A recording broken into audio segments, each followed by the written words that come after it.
Today is December 15th, 2022. My name is Spencer Ingram. This show is called Reality Stretch. Welcome. Let's stretch reality together.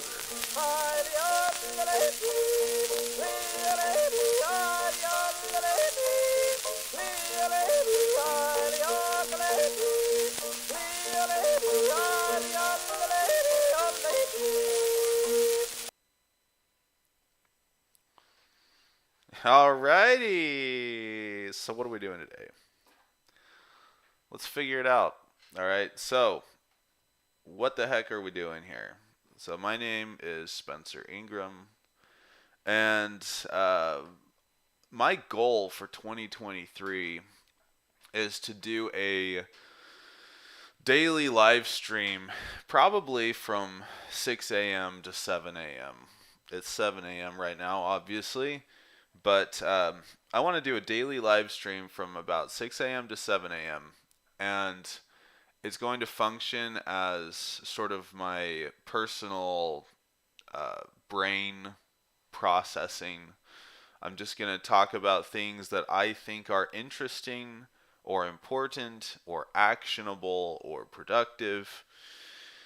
And the idea is if anyone shows up to watch this thing, or if it gains any traction over the course of the year, then hopefully participants will tweet at me on Twitter or chat with me in the chat and give me some things that they think are interesting. And if I also think it's interesting, entertaining, or important, or any of those things, then we'll discuss it as well. So if my audience here grows from 0 to whatever figure, then hopefully we'll be able to get some participation, and we will all stretch reality together. So reality stretch. Reality stretch. What is it? Uh, it's a concept. It's a brand, yes. It's my own brand. I thought of it in 2017, but it's a concept, and behind it is the idea that we should not scale our vision to meet reality, but rather we should stretch reality to meet our vision. It's just a general feeling. It's meant to be inspirational. It's meant to be enabling and empowering and creative. So the intent is for everybody to feel that with reality stretch. You hear the word, you see the brand. Yeah, I can do this. I can challenge myself. I can push myself beyond the limit. I can learn something new. I can act on the things I learn. And just let's get it done. So, what are we going to do today? The format of the show generally, since we're just starting out with an hour, the first part of the show is going to be called what I call the sandbox. Okay? Here in the sandbox, it's the field of all possibilities. All right, we're going to consider ideas, and we're going basically. So on a personal note, this show is going to help me stay accountable, because if I think, hey, I'm publicly broadcasting something that's going to always be a permanent feature of cyberspace, well, I'm going to feel a little bit of accountability towards that, because I want to spend a portion of every morning when I wake up, I want to spend a portion of the day learning something new and developing plans and figuring out how to stretch myself, setting goals, following up on goals, checking my own personal progress. And so I'm hoping that this cyberspace is going to be my accountability partner. I'm hoping that just the thought of broadcasting something out there is going to help keep me on track. Now, this is also going to help me do what I call procrastination. What that means is I am easily distracted. I have not clinically diagnosed, but I would imagine I have some degree of ADD or ADHD. I have a difficult time staying on track. So I keep a note on my phone called um, the sandbox.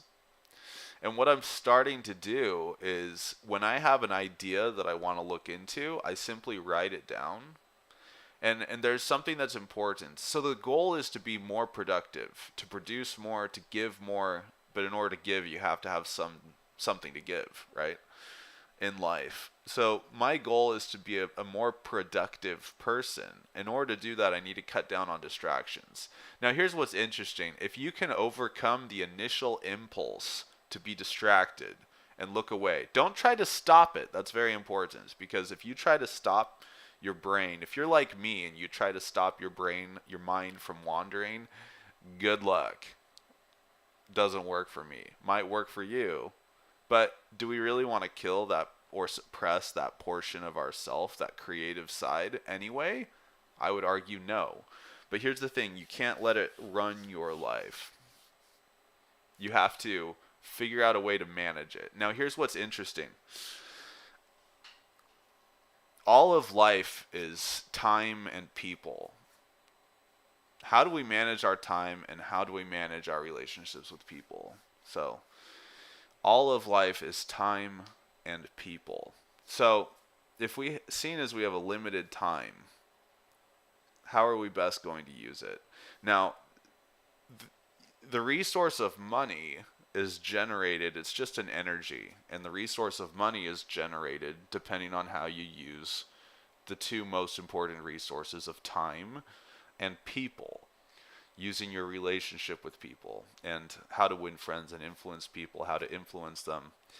So when you are, if you want to avoid an impulse buy, okay, if you want to avoid an impulse purchase, what you're instructed to do is to take the purchase and think about it for a little bit rather than just buying right there in the moment.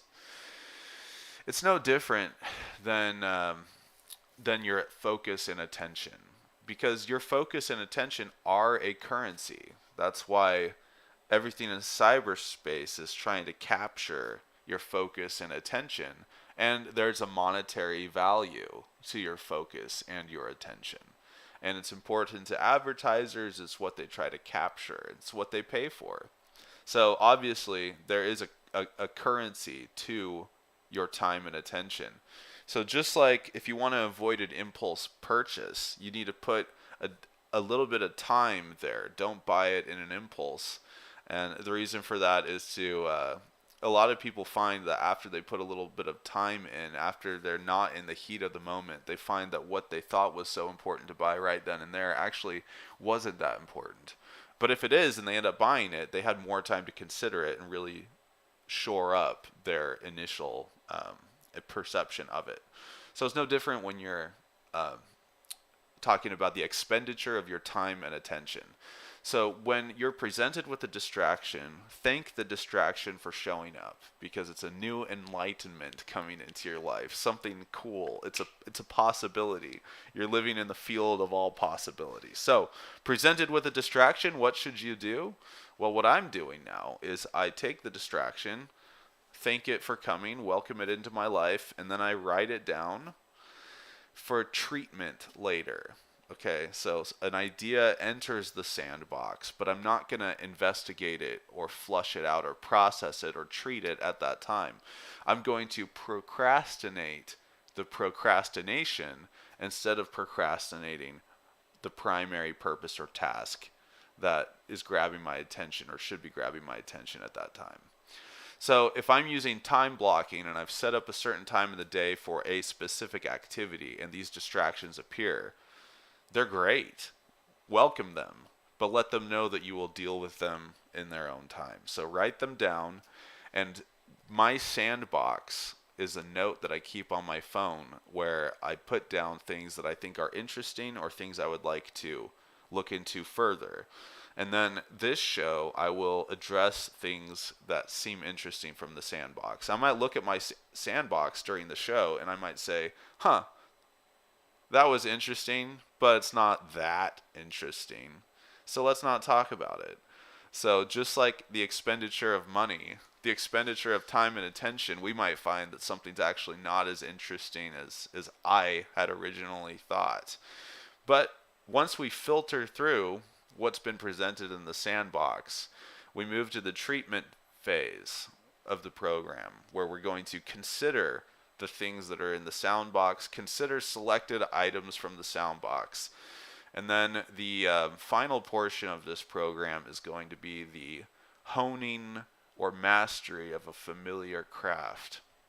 So the idea is what we actually spend our time on is going to be a curated list of the sandbox. So think of the beginning of the show as a high level overview of different ideas. The middle portion of the show is a slightly lower delve into the details. Spend maybe 5-10 minutes looking things up on, search engines or the internet, and then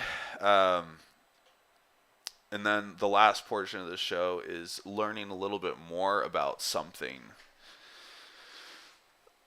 Learning a little bit more about something that we've deemed important enough in the prior stages. Now, this is something that with which we may already be familiar, but we want to learn more about it or, master additional skills. The aim of this podcast is to be substantive because I think that there's a deficit of substantive podcasts out there. There are millions of podcasts, so many podcasts, and this one is just one. Just a needle in the haystack. But why did I make it? I made it because I haven't yet found a podcast that I thought was substantive. There are some out there, but there's a couple rules that I was looking for, a couple filters, couple criteria. I have a philosophy that I'm developing, my personal philosophy in life.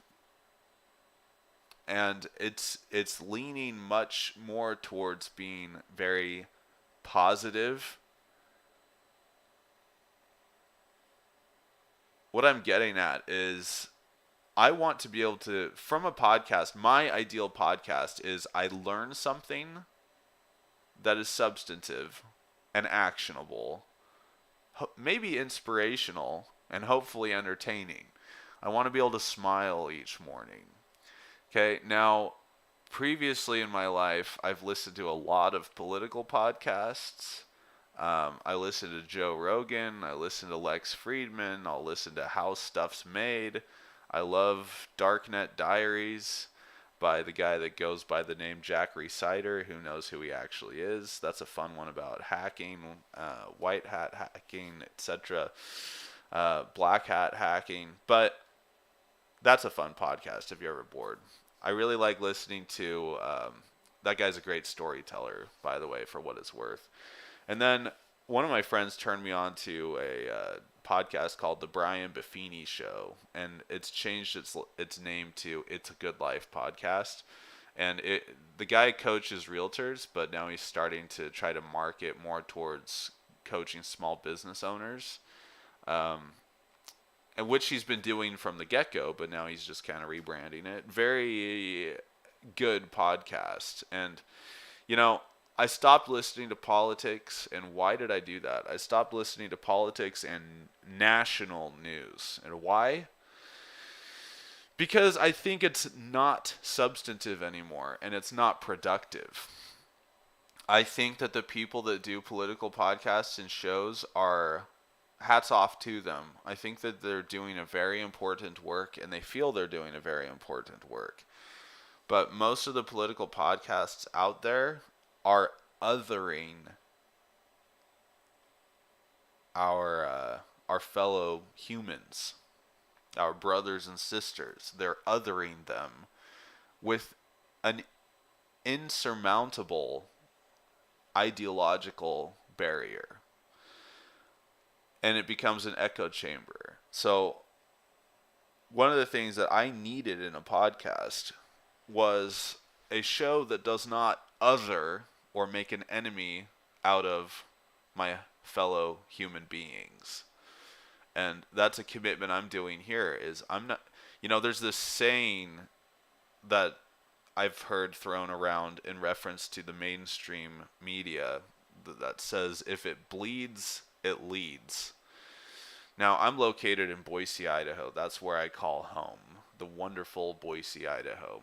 And I followed my local paper, my local newspaper. It's one of them. It's called the Idaho Statesman. I followed them on Twitter, and I just unfollowed them 2 days ago. The reason is it's the Idaho Statesman, Idaho Statesman. So I wanted local Idaho news. But if you look at their Twitter feed, it's like national stories. Like, I looked at the last 10 stories in the Twitter feed, and it was like Texas, North Carolina, New York. And I just tweeted at them, and I'm like, hey guys, I'm unfollowing today because I wanted local Idaho news. And instead, I'm just getting clickbaity, bleeding headlines. I'm like, sorry, it's not appealing to me. It's not interesting to me. I'm not going to contribute to the if it bleeds, it leads narrative. Okay?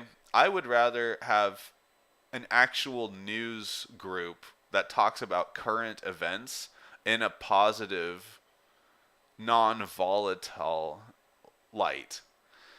Is that too much to ask? Is that too much to ask? Maybe we're going to do this in this show because I still like current events. But where's the filter that gives it to me in a non-dramatic, entertaining, but still informative frame? So some of the things that we're going to do is, obviously we're going to avoid any situation that will other our fellow human beings. Because on a national scale, if we're listening to someone talk about all of these people that are trying to destroy our country on a national scale, like let's pick a hot topic.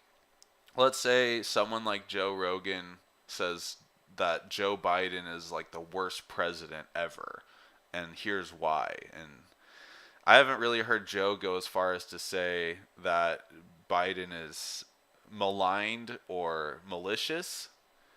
But let's say that he did say that, because there's definitely plenty of people saying that. I don't know Joe Biden. I don't know him. If I think he's a horrible person, what is that doing to serve me? I can't change what he does on a daily basis. I might be able to influence it if my voice is loud enough, but unlikely.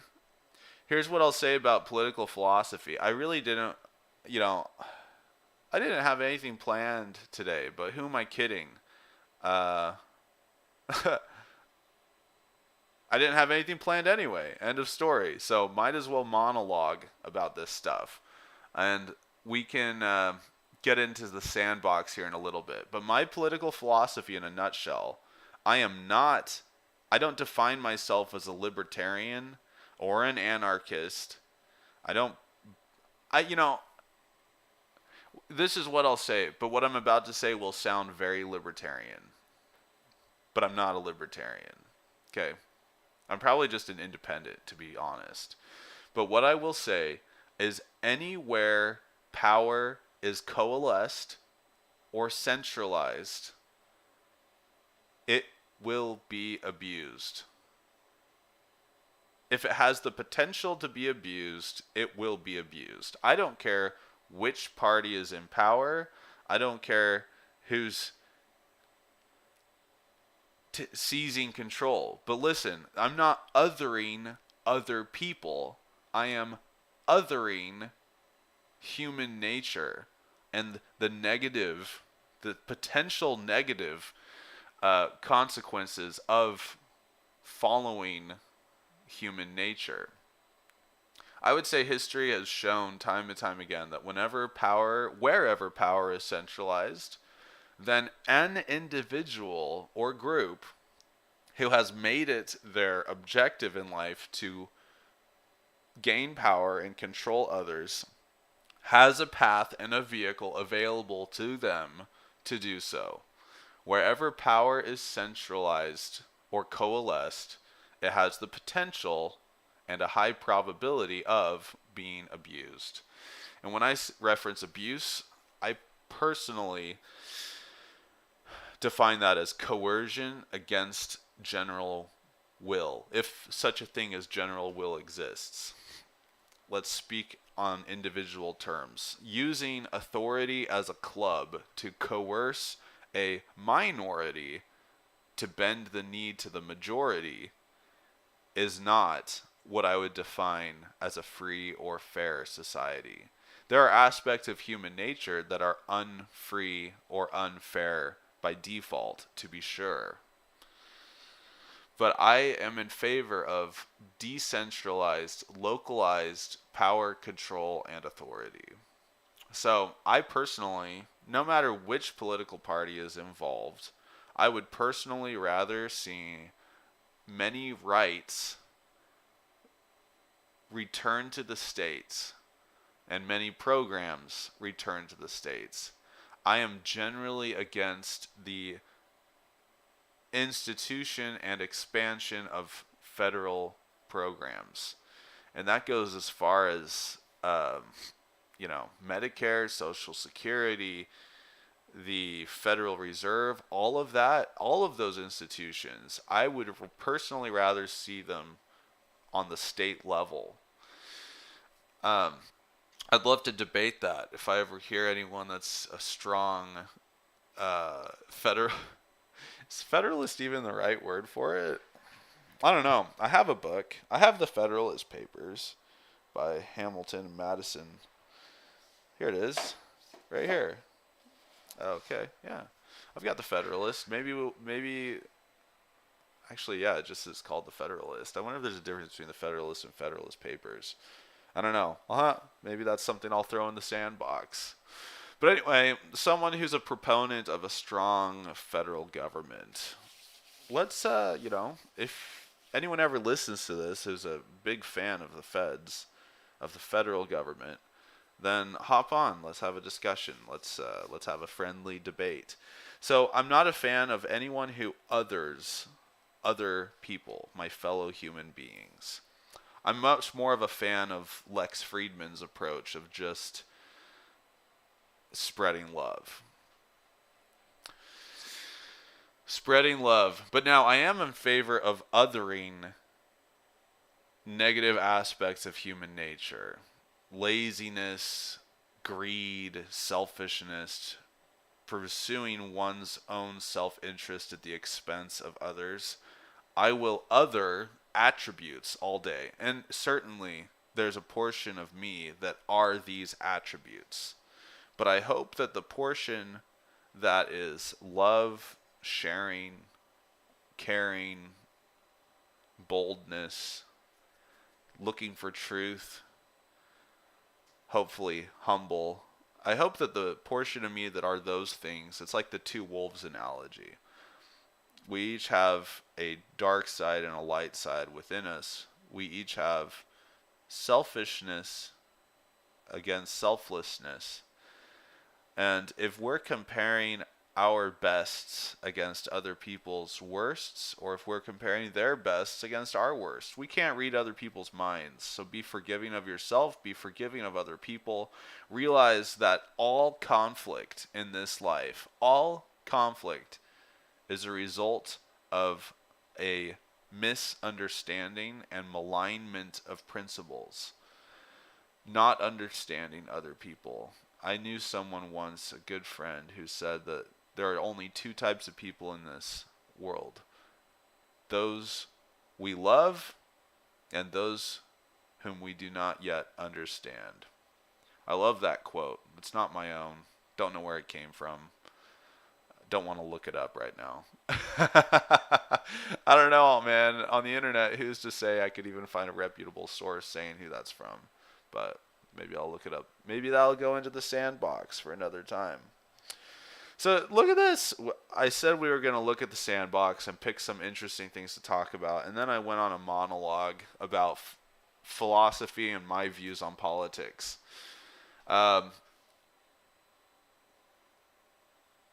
Like I had someone the other day tell me, just again, I did get into a little short form debate, a couple minutes long. Someone said that we briefly talked about political views. They said, yeah, we should absolutely abolish the Electoral College. I'm like, well, let's chew on that for a minute. We understand the prevalence of quote unquote misinformation, um, fake news as the term originated. So let's say that we elected a president by purely a Democratic majority vote. That's it. That's all we do. Let's say the president is, I don't know, Sally Ferguson. I don't know. It doesn't matter. Let's say that there's a president running for office and her name's Sally. It doesn't matter. Let's say the election's on a Tuesday, and let's say Monday, forget mail-in voting, absentee voting for a moment. Let's say the election day's Tuesday, and let's say we live in a world where we know the election results by the end of the day. Okay.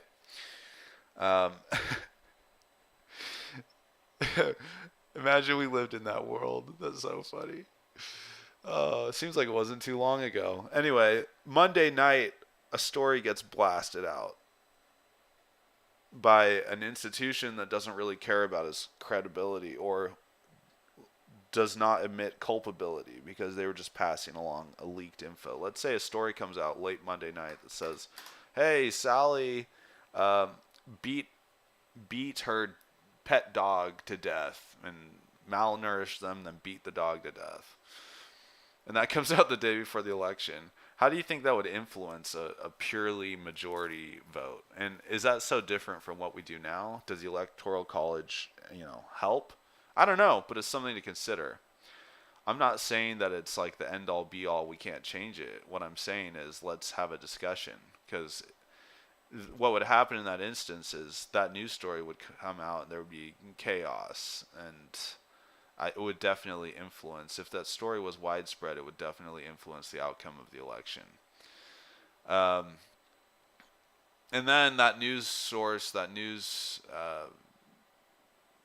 broadcast would basically say, oh, we vetted it, we got it from this source, but turns out it was fake. Never mind, we retract it, we apologize. But unfortunately, the election's already been had, the influence had already been distributed amply, and the outcome was swayed. So I think that and also here's the deal: if we're just making our decisions off of headlines, remember, if it bleeds, it leads. Who's to say a national headline is even true or properly represented? Is there a proper representation? Every victor is someone else's villain, and every villain is someone else's victor. It's not the right way to say that. Every hero is a villain to someone else, and every villain is a hero to someone else. So, is there actually a proper interpretation of something, or does it just depend on the filters we're applying individually? Interesting thoughts anyway. I will have one interesting observation on the quote-unquote left versus quote-unquote right. Scott Adams created Dilbert. I used to listen to his podcast, Real Coffee with Scott Adams. It's an interesting listen for sure. I don't really listen to it anymore because I don't know. It wasn't doing much for me. But again, it's great if anyone wants some entertainment. But one thing he said that I thought was really valuable is he said, our opinions are not our own. They are assigned to us.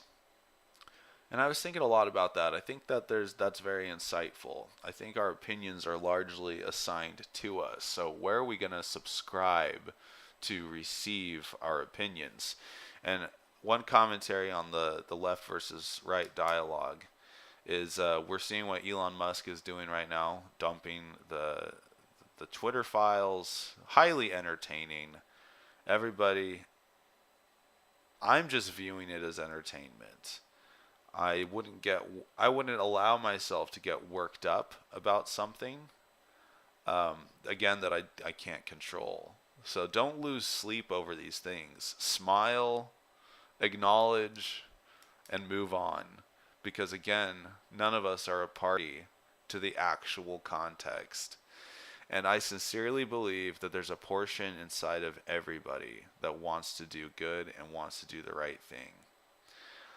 And what I think is interesting, though, is the people who really freak out about free speech versus misinformation. Do you have a duty to suppress misinformation, or should it be carte blanche license to total free speech? Which free in a lot of people's minds means anarchy. Do we want anarchy of thought, anarchy of free speech in the marketplace of ideas? You know, let's go all the way. Should you be able to yell fire in a crowded theater? You know, a true sort of anarchist of speech would say absolutely. Sure. So let's look at that idea. All I'm observing is, if you take what Scott Adams said about our opinions being assigned to us, all I'm saying is, if you look at who is freaking out about the purveyance of misinformation and potential hate speech, who is freaking out about that? Guaranteed, if you look at the people who want to control speech, they are also the people who know firsthand opinions are assigned and they are not our own, because they are influencers who have experience influencing. So it's interesting to notice that the former Twitter execs that were so concerned about the purveyance of misinformation, why were they so concerned about the purveyance of misinformation? Is because they knew opinions can be assigned and people can be influenced. I don't want to say manipulated because it has a sort of a negative connotation, but the idea is those who really are in the quote unquote know in this regard know that opinions are assigned and people are influenced through a variety of means. Therefore, should we really fault them for trying to suppress speech they genuinely felt was dangerous? If you knew speech was dangerous because it can totally assign people's opinions and sentiment, and you didn't act to suppress something you genuinely felt was dangerous, what kind of a human would you be? I mean, I'm serious. What kind of a person would you be if you felt like you could stop something that was actually dangerous from happening and you didn't stop it? So that's why I say don't judge. You know, people on the right say this person wants us to suppress free speech. What a tragedy. What a travesty. What a malicious act. But I say give everybody the benefit of the doubt. Give everybody the benefit of the doubt and assume there is a good side and a bad side, and also recognize we simply don't understand other people's thought process or motivations. Given that you cannot read their minds, why assume the worst? That's one of the lessons that I want to convey is, if you can't read someone's mind, why assume the worst? Why not assume the best of that person and who they are? Every person I always think this is interesting for context. What's more innocent than an infant? Huh? You just look at their face and they'll cry, they'll smile according to what they're feeling. But how can you look at an infant and say they're malicious? They're there to destroy the world. And I just have to remind myself when I look around that everybody was an infant at one point. Everybody was a kid at one point. blatantly honest, inquisitive, excited, optimistic to a fault. Everybody was a kid once. What did their path look like that made them into who they are today? Recognize the best in every person and recognize that it's our experiences that build our perception and our filter through which we see the world. Don't let anger rule your life. Don't let fear rule your life. Now, as far as positive energy is concerned, I do believe in that thought, that new age sort of thinking, that what you put your attention on, you get more of. What you put your attention on, you get more of. So don't spend your days, don't walk around with a sign that says, don't be afraid, don't be angry. Because what the universe hears are the subjects of those sentences: anger and fear. So, little tidbit, try to catch yourself, and I just caught myself doing this because I said, don't be afraid, don't be angry. Don't let fear and anger rule your life. But I'm thinking about fear and anger and trying to stop them when I say that. So instead, think of the antonym of those concepts. Opposite of fear? What's the opposite of fear? Faith? Courage? Bravery? What's the antonym of anger? Peace? Happiness? So what do we say on our shirts instead? Put on a shirt, be happy. Take courage. Be brave. You can do it. Just do it. I don't know. I'm sure that phrase. Does Nike have that phrase copyrighted? I don't know. Can you get dinged for saying that? Maybe you got to go the Shia LaBeouf route. Just say, do it! Like on that YouTube video, right? Do it! Oh, do it! Anyway. So there's a monologue. I would avoid any influence that others, your fellow humans, and assigns malintent to them. We live in a world of abundance. We live in a world of peace, of happiness. There's a lot that's sad, but that's okay. That's part of life. There's a lot that's difficult. That's okay. That's part of life. I happen to believe in God. And I'm a Christian. I believe in Jesus Christ. And I would be remiss if I did not attribute anything good in my life to Jesus Christ. And anything I've learned, any light I've accepted into my life. Because I think the notion of loving people instead of assuming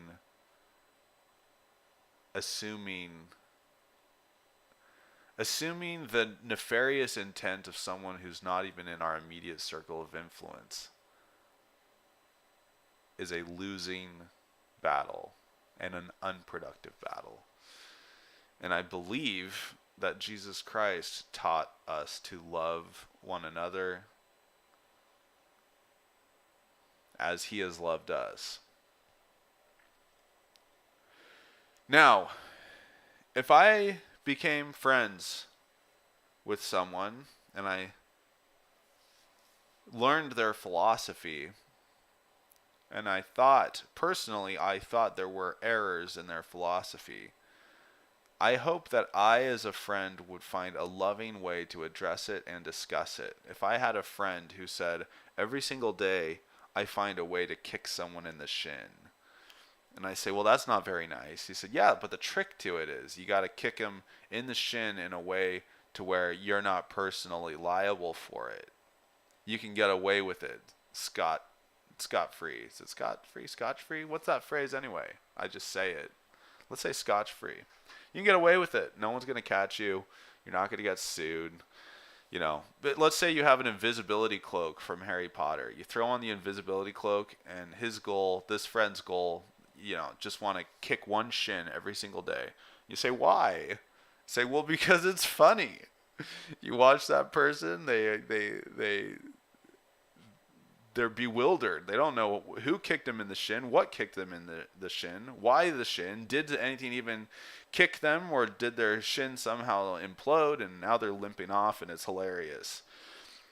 If I had someone that held that philosophy in my immediate circle, I hope that I would speak up as a friend.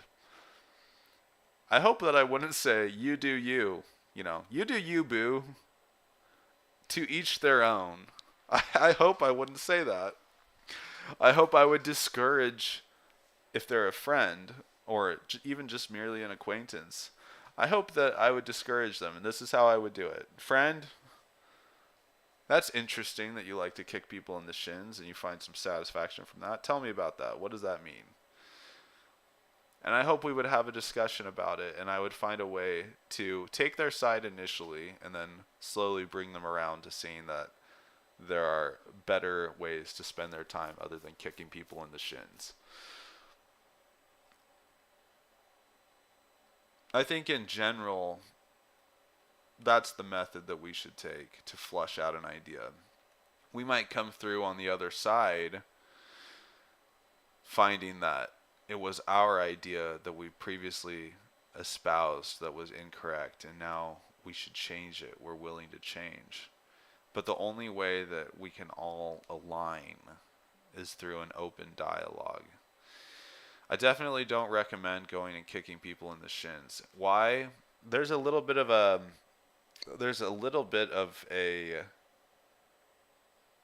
filter that I apply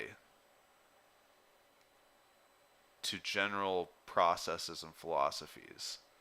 And it doesn't work in every situation, but it's nice for a standard rule. I often say if everybody participated in similar activities, would it lead to a sustainable and productive society? If everybody ran around kicking each other in the shins, would it help our society? I'm going to go ahead and answer, I don't think so. I think that activity would cause more pain than resolution. There's a great book that I've read, The Big Leap by Gay Hendricks. And he mentions in there a study. This is how I learned about the study. Don't remember what it's called. Don't remember who studied it. Sure, some important, esteemed organization. But it had two people who had their degree of interaction separated or offset by a mechanism. And what would happen was it was analyzing people's perception of an impact versus their distribution of an impact. So imagine you have two people sitting across the table. And let's say that there's a device where one person presses a button, and the force with which they press the button is the same force that's exerted on another person's finger. I think this is how it was set up. So let's say you've got a button you can press, and then a device clamps down on the other person's finger. Let's say you press the button with your right hand or something, and it clamps down on your finger of your left hand with an equal pressure. The idea was somehow they set up this experiment to where they asked the person to exert on each other the same pressure they perceived from the other action. And what they found was an escalation. They found an escalation where if someone is trying to trade tit for tat, if they are exerted upon and the other person is tasked with exerting a pressure in an equal amount, they found that everybody was exerting more pressure than equal to what they perceived, but what they perceived was greater than what was actually distributed or received by them. Where am I going with this? The same applies in life. Many times we want to retaliate someone we think has done us a great harm. But in reality, using this concept of escalation, the hurt that we perceive, our perception of the hurt, paints the hurt as being much stronger than what was actually received by us, if received at all. And the most strange and unfortunate interaction, you see this a lot with couples, this is also in this book, is that an argument between a couple is simply two people vying for the victim's spot. It's two people just playing the victim game and finding ways that they can paint the other person as the inflictor of the pain they have experienced, thereby making themselves a victim. So you think, isn't it funny when two people argue? It's not funny. It's unfortunate.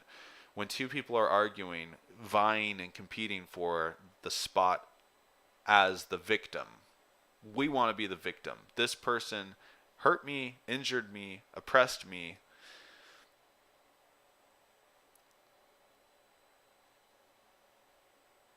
And they both claim that of the other person. Is one lying, or do they genuinely feel that they have been injured by the other party? Remember that principle of escalation. Now, it will be apparent in many aspects of life that the pain, if this is why what Christ taught is so important, of turning the other cheek. If someone sues you, also, at the law for your cloak, also give them your coat, or however that goes. He taught a higher law. And I think the principle in the higher law is don't just lay down and take it. I don't think that's the principle. I think the principle is there's a lot about this situation that you simply do not understand. So be forgiving, be patient, don't judge the other person. You don't know what's going on in their mind. You don't. You don't know where they came from. You don't know what happened. But that also doesn't mean if you're in a situation where you feel unsafe or are harmed or injured, it doesn't mean you just sit there and take it either. It means you get yourself out of there, but don't seek retaliation. Instead, rather, practice forgiveness and patience. That's the principle that's being taught there. So, especially on the extreme example, if someone's in an abusive relationship, the abuser for sure has mental difficulties that are incomprehensible and not understandable for someone to resort to physical, emotional, sexual abuse, whatever the form it may take. That person's carrying a lot of baggage with them. And that doesn't mean that you need to be the one to carry that baggage. I recommend you don't. I recommend you find a place of healing, get out of that situation. So I don't think Christ is teaching if you're being abused or if you're in an abusive relationship, you've deserved it and just take it. That's not what he's saying there, in my opinion. Anyway, soapbox. Where am I going with this? I'm going into a place where I ask when I evaluate something, if everybody did it, would it be sustainable as a society, and would it be a net positive or net negative? Can I even know these figures? I don't know, but it's a general filter. So if everybody ran around kicking each other in the shins, it would cause I think it would cause a net physical pain. Now, if you're a masochist and you think physical pain is good, then maybe you're actually benefiting society, but I would take fault with that. But you're welcome to speak that opinion and, come on and debate me. But I always say if everybody participated in an in-kind activity, would the world be a better or a worse place? And I like a phrase that I found in The Science of Getting Rich by Wallace Wattles. I think it's in public domain. You can find the audiobook on YouTube. It's only 2 hours long. Recommend it. Great listen.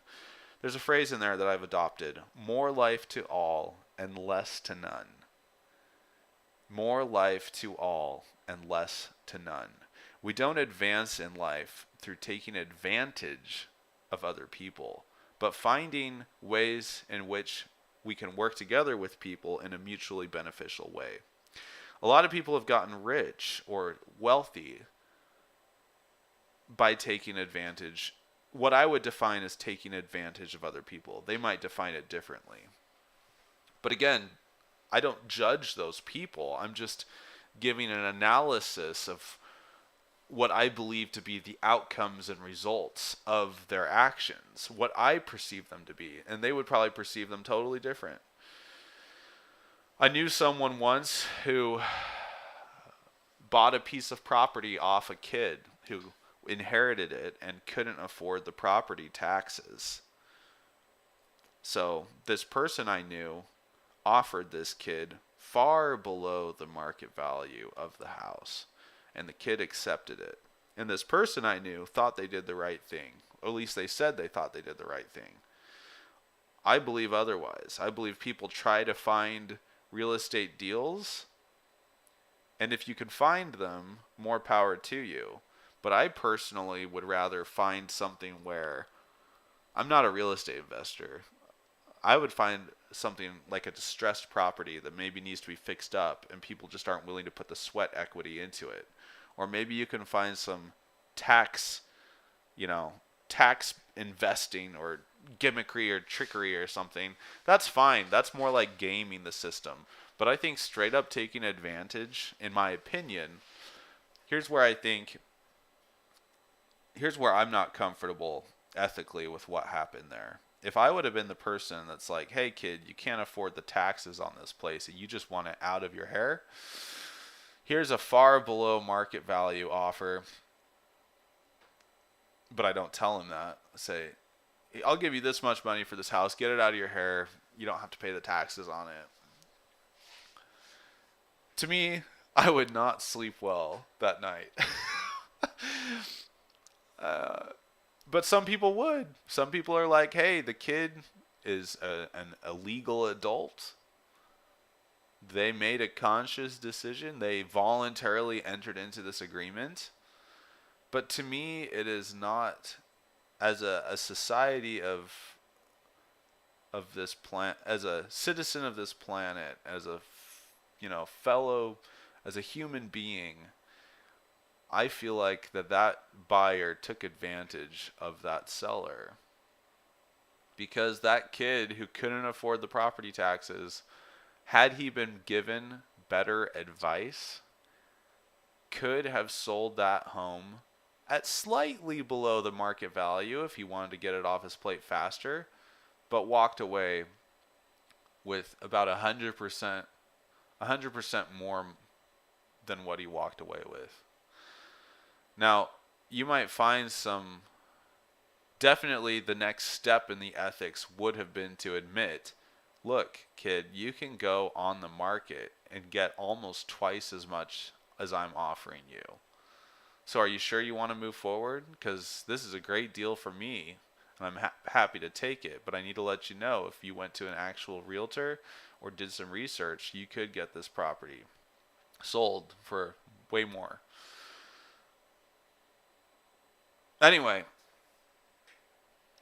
I think that all of society's issues and conflicts stem from the action on a motive to take more than you give. And that's in the case of a benefit. Take more benefit than you give. Now, in the negative case of pain, you want to distribute more than you've received. Those are selfish, self-interested, negative traits. And every single problem in society stems from that. One is victimhood, and the other is greed. A proactive taking of more than you're giving is greed.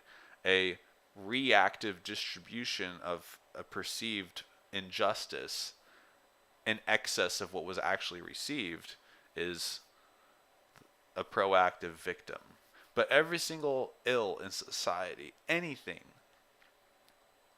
that is painful, that is misunderstanding, that has negative consequences, any of that stems from people trying to take more than they give in the case of a benefit, or give more than they've received in the case of a detriment, of a pain. So to flip that, we should all seek to give. If everybody seeks to give more than they receive, or rather to generate more in order to give, to be creative, to give a gift of knowledge or time or resources in excess of what they've received. Although most truly abundant and successful people that have a positive mindset will recognize that they can never give more than they have received, because they will be truly grateful, and they'll recognize, I think that they would recognize God as the source of their abundance and infinite source of their abundance and blessings. Now, with that being said, I realize there are very many secular people who are rich, but the attitude of gratitude and abundance is of paramount importance. I think a secular person who has become rich through gratitude and abundance mindsets, they believe in God. They just believe in a different form of God.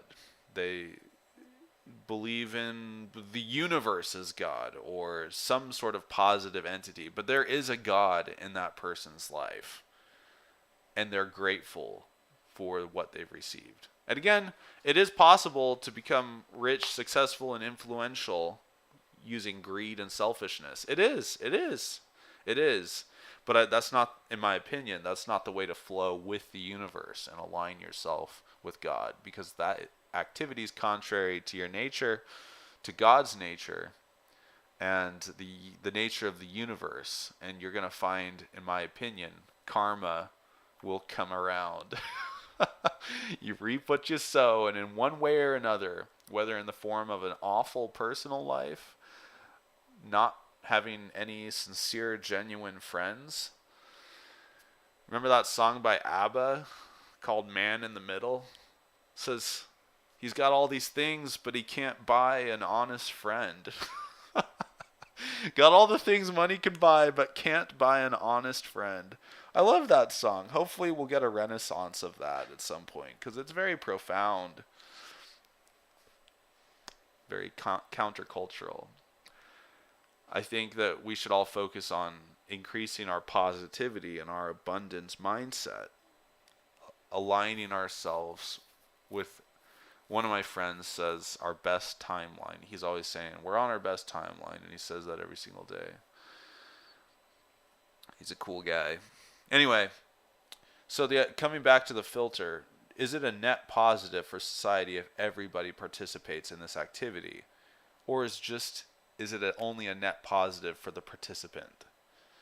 Because generally speaking, an activity that is mostly a net positive for the participant is unsustainable if everybody participates in it. A principle of, I want to learn as much as I can and be the best I can be, is a sustainable objective and outcome for every member of society. To say, I want to be the best at everything out of the 10 people in my circle, building an artificial podium and striving for the top, is an unsustainable outcome. Because not everybody in the world can achieve it. If you artificially create a podium and say, there must only be one winner here, and it's going to be me, that's an unsustainable activity. I'm sorry. Be the best you can be. Strive for your personal best. Improve yourself. Stretch your reality in a manner that you can pull other people up with you. And you can do it. Undoubtedly. People do it every single day. You can do it. You know, the recent episodes of It's a Good Life podcast with Brian Buffini, he was talking about self-belief. And if you're listening to this right now and you want to go check out that podcast, do it, because I love it. I love it. It's great. And he talks a lot about how comparison is... just go listen to it. It's good.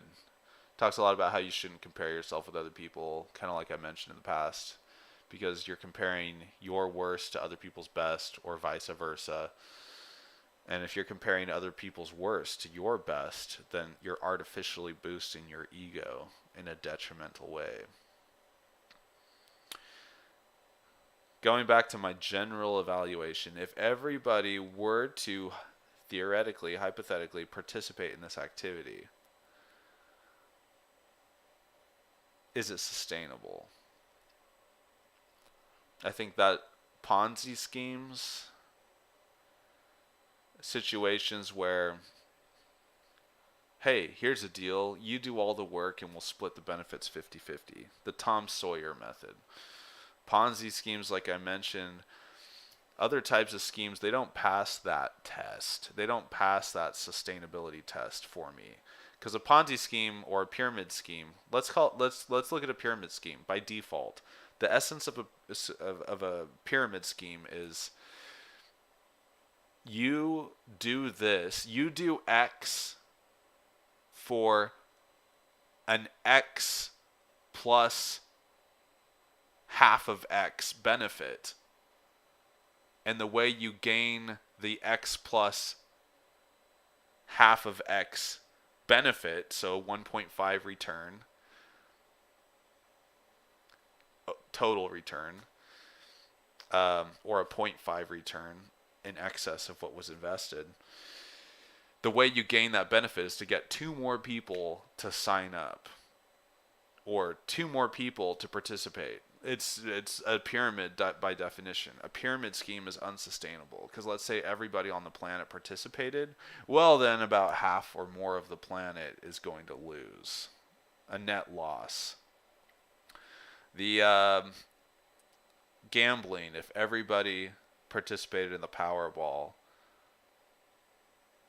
unsustainable. If everybody put all of their money, let's say for the sake of argument, put all of their money into the Powerball, that's probably the prime example of an unsustainable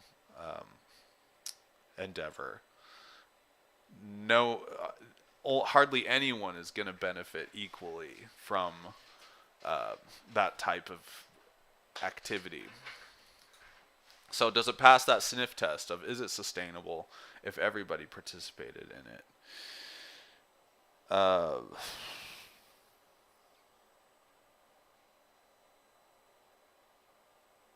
I don't remember what was a specific example that got me into that. I was going to take that filter and apply it to what we were talking about.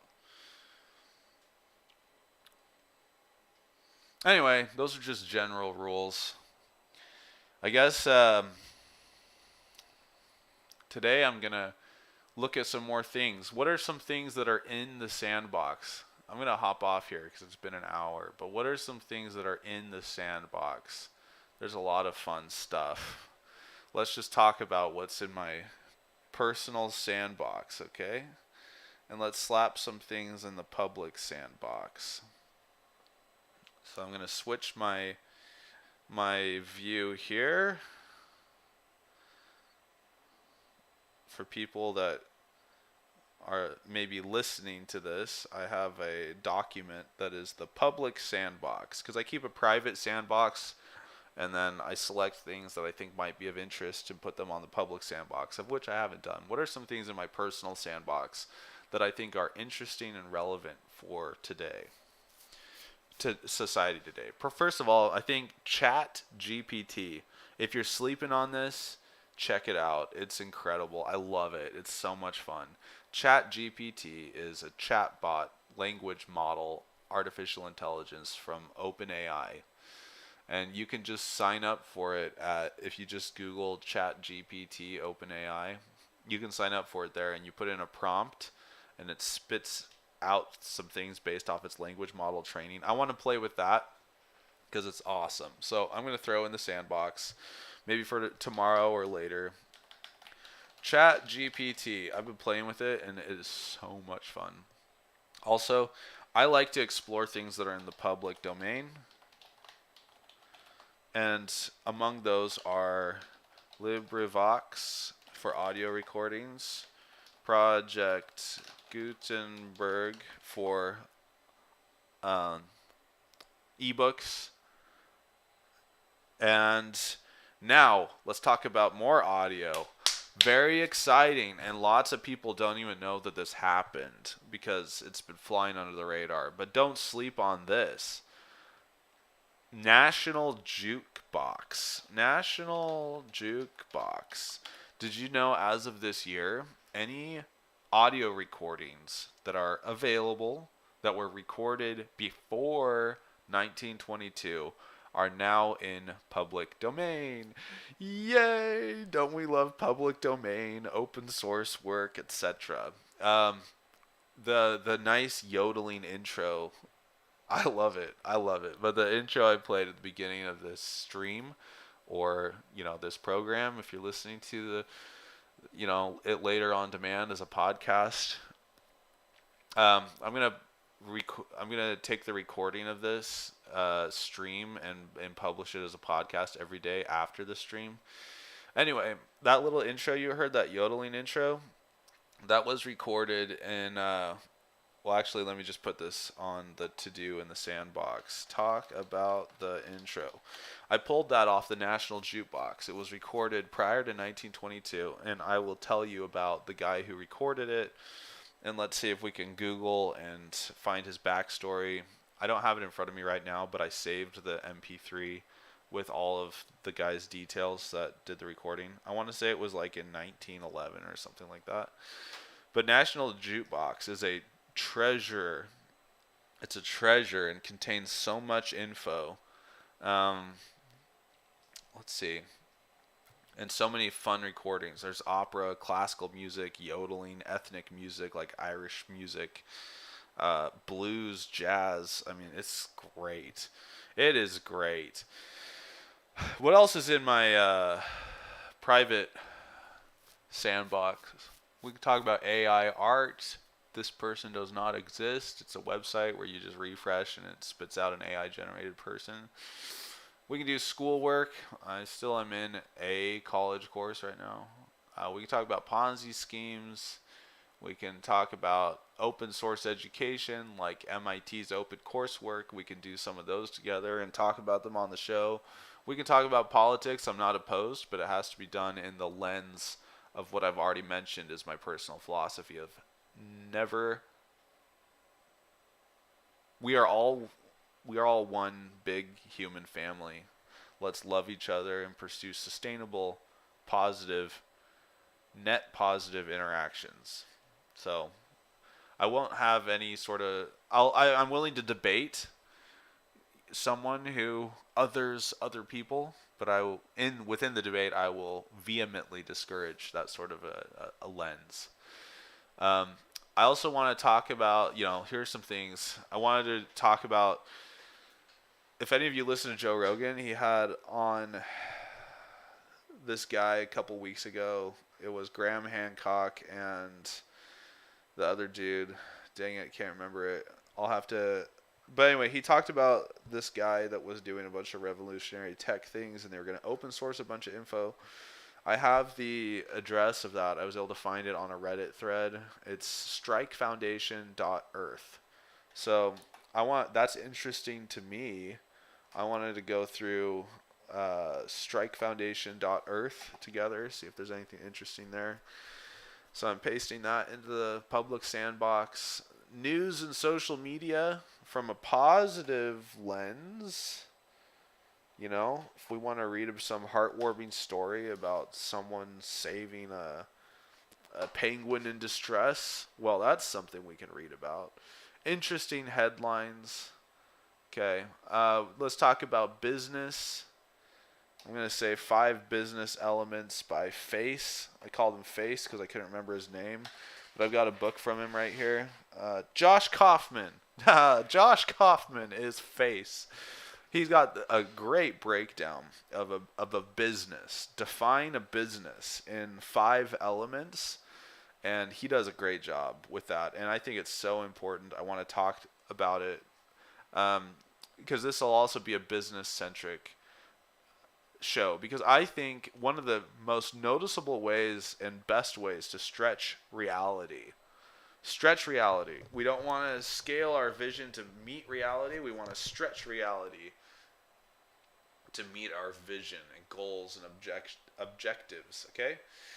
So I think one of the most noticeable ways to do that is to start your own podcast, start your own venture, start your own show. You've had something you've been wanting to do it. Go to the gym.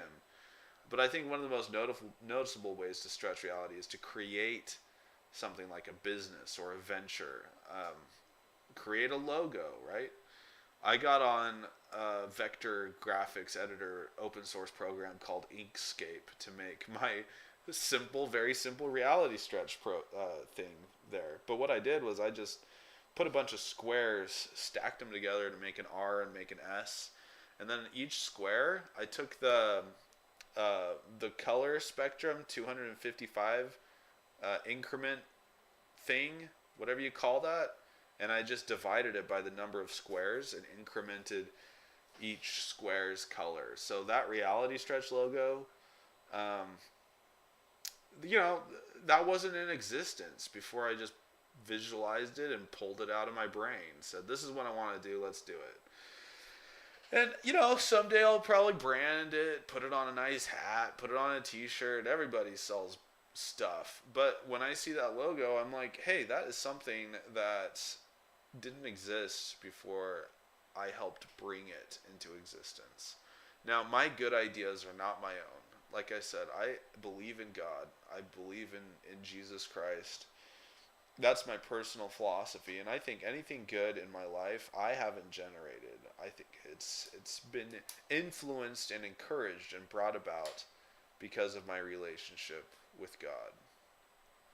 And yes, to my friends, the atheists out there, and I know a few, we'll debate this all day.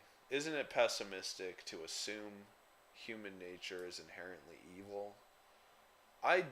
I'm an atheist. I do good things all the time, and God's not making me do it. Well, my friend atheist, that's what we'll debate about, because from my perspective, it's not hopeless to say humans are evil by nature. It's hopeful because I believe in God, I believe in Jesus Christ, I believe in salvation and redemption.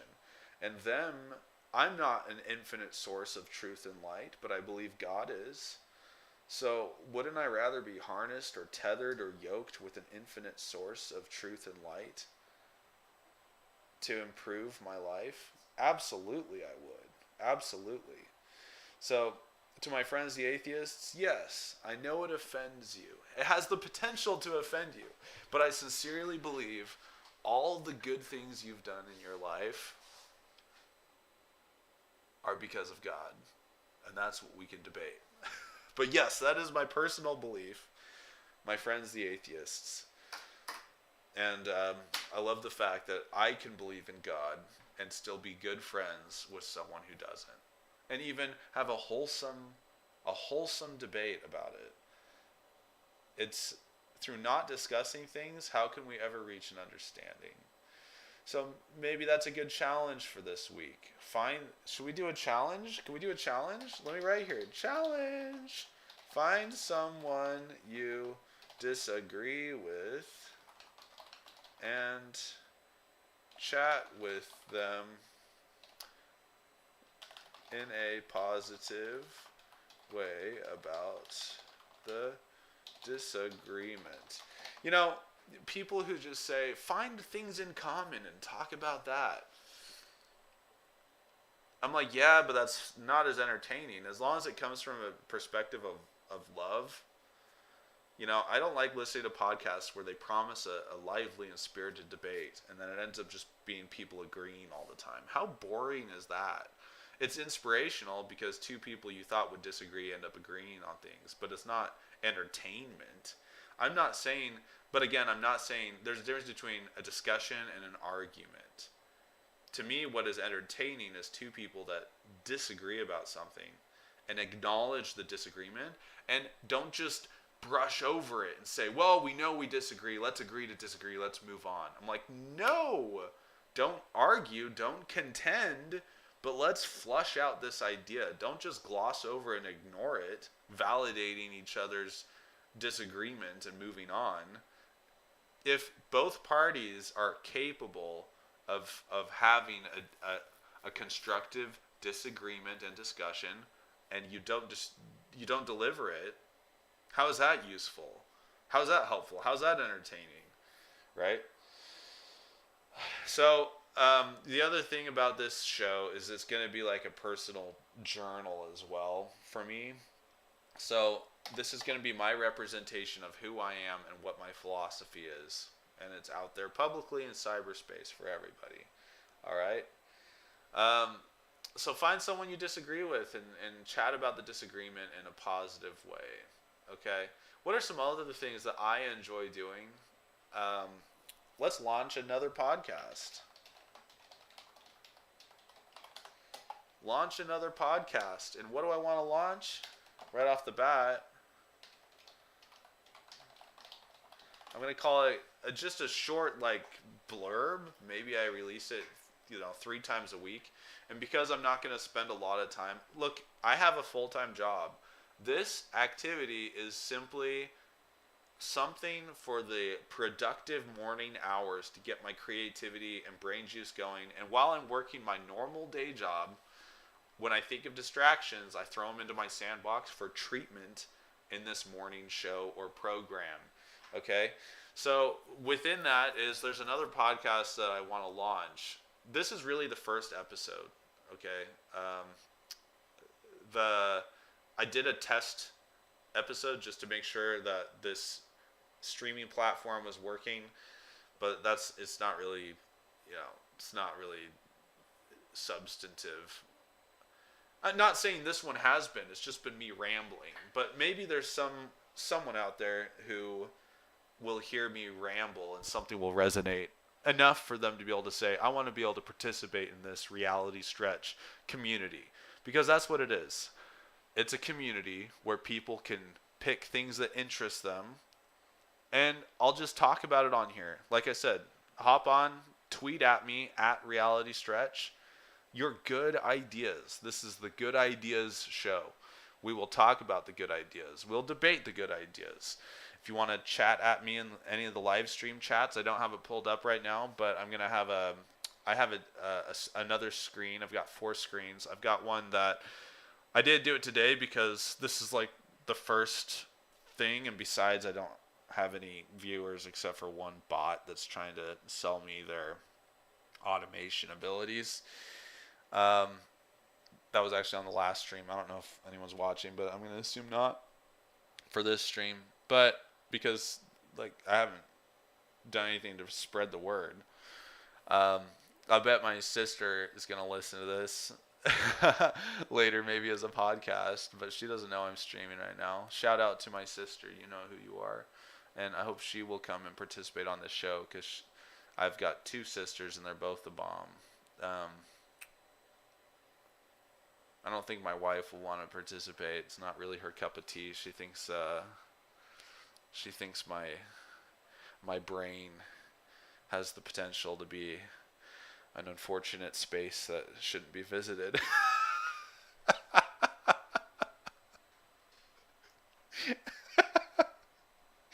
All right. Anyway, but the idea is one of the things in my faith, I am a member of the Church of Jesus Christ of Latter-day Saints.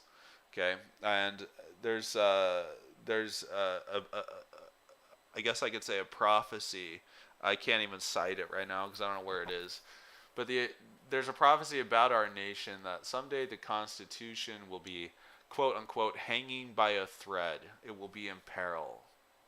And for me, I'm like, yeah, I hear people talk about the Constitution, the amendments, the Declaration of Independence, the Bill of Rights.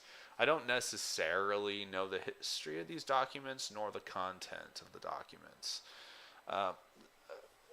I couldn't tell you what all the amendments are. I couldn't tell you what all is on the Bill of Rights.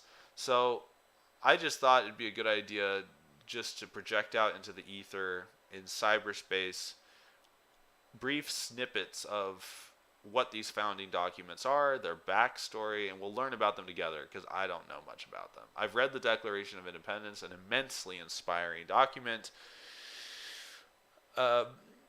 Considering its import, I think I've read the Constitution once.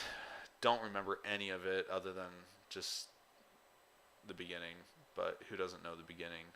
Anyway, so I was thinking we could look at these founding documents and compile it into a podcast called Constitution Daily. Surprise, surprise, constitutiondaily.com was available, so I bought it.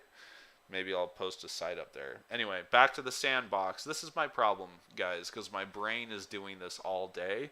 And if I'm not careful, I'll take my normal day job and I will totally get derailed researching something while entertaining is not productive and is not going to help me hit my business goals with my day job. So we'll talk about business. We'll talk about, business, skills, expertise. Is that how you spell expertise? So that's, we'll talk about that. Anyway, but you guys will witness me launch this Constitution Daily platform, podcast, and indeed, I'll probably I don't know if I can record audio in like Audacity while I'm using this hardware to stream to OBS Studio and upload to Restream, distribute to I don't know if I can simultaneously record a separate little blip, but if I can, I'll do it on the show. We'll research the founding documents, we'll read, we'll publish it. Okay. What else? Here, I'll touch on this briefly. See, this is in my sandbox for treatment right now during the show. Except not right now, because I originally said this was going to be an hour-long show. And we're already at like an hour and a half. So, is it important I stick to that? I think it's important that I'm predictable and people know what to expect. But since we're so new to this, I think it's fine if I ramble on. Who's going to listen to it anyway? If I'm enjoying myself and I think it's been a wholesome, productive morning, look, we're stretching reality already. Because why? Because I made that Reality Stretch logo. I bought realitystretch.com back in 2017 and didn't know what to do with the brand. I knew what it meant to me. But didn't do anything with it in a significant way until I set everything up and planned this during my morning productive hours. And then I clicked the start streaming button. So what do we got to do to hit the start streaming button in our lives? I've got a word that I want to flush out with you guys. I want to flesh out. Is it flesh out or flush out? I don't know. We're going to, let's say flesh, because flush just sounds like a toilet, like you're trying to flush something away. But flesh is like you're working it out. I don't know. So listen, there's a new word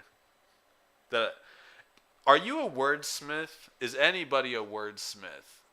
Because I've been asking some people this question. I think there's the absence of a word. I don't think this word is represented by any. I don't think this concept is represented by any word. I think it would take a minimum of 3 or 4 or 5 words to represent the concept I'm about to convey. I want a word for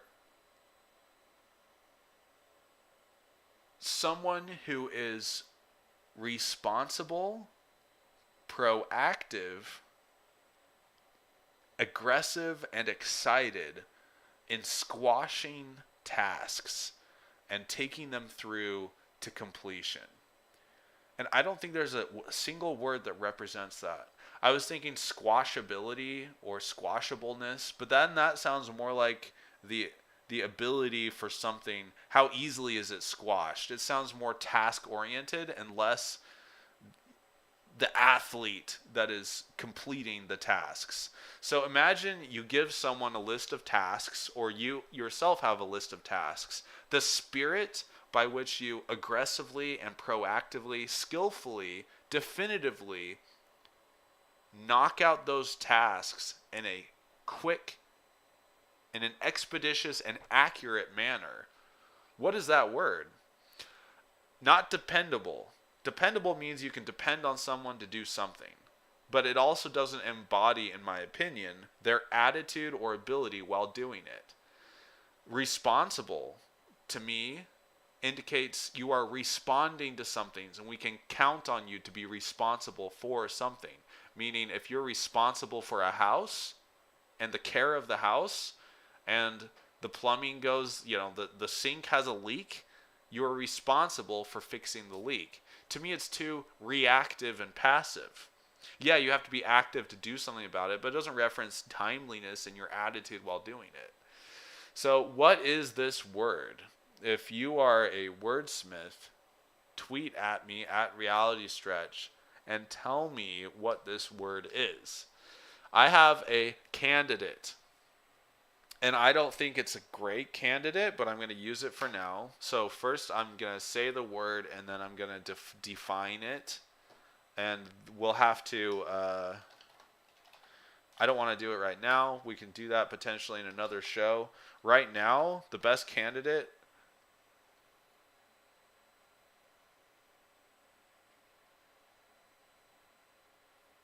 I don't know, man. I'm going towards something like proactable or something. But then it sounds like retractable. I don't know. Are you proactable? How proactable are you? Because it's like you're proactive and you're responsible, but I changed the able to able. So proactable. Is that a good word? Does that connote what I want to say here? It's not a word. I looked it up. I just Googled it and didn't pop up with anything. Proactable. So it does. What's the feeling of that word? Does it convey what I'm trying to say here?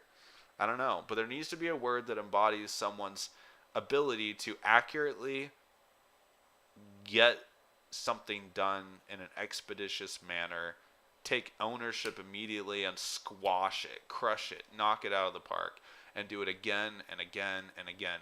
Grit isn't the word. Resilience isn't the word. Responsible isn't the word. Dependable isn't the word.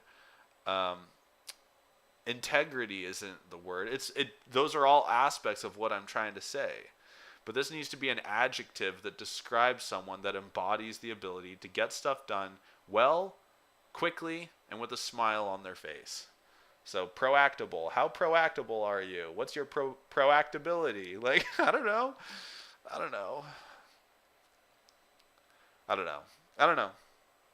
But we'll flesh that out. Item in the sandbox. What else do I have in here? I don't know. Funny jokes, current events.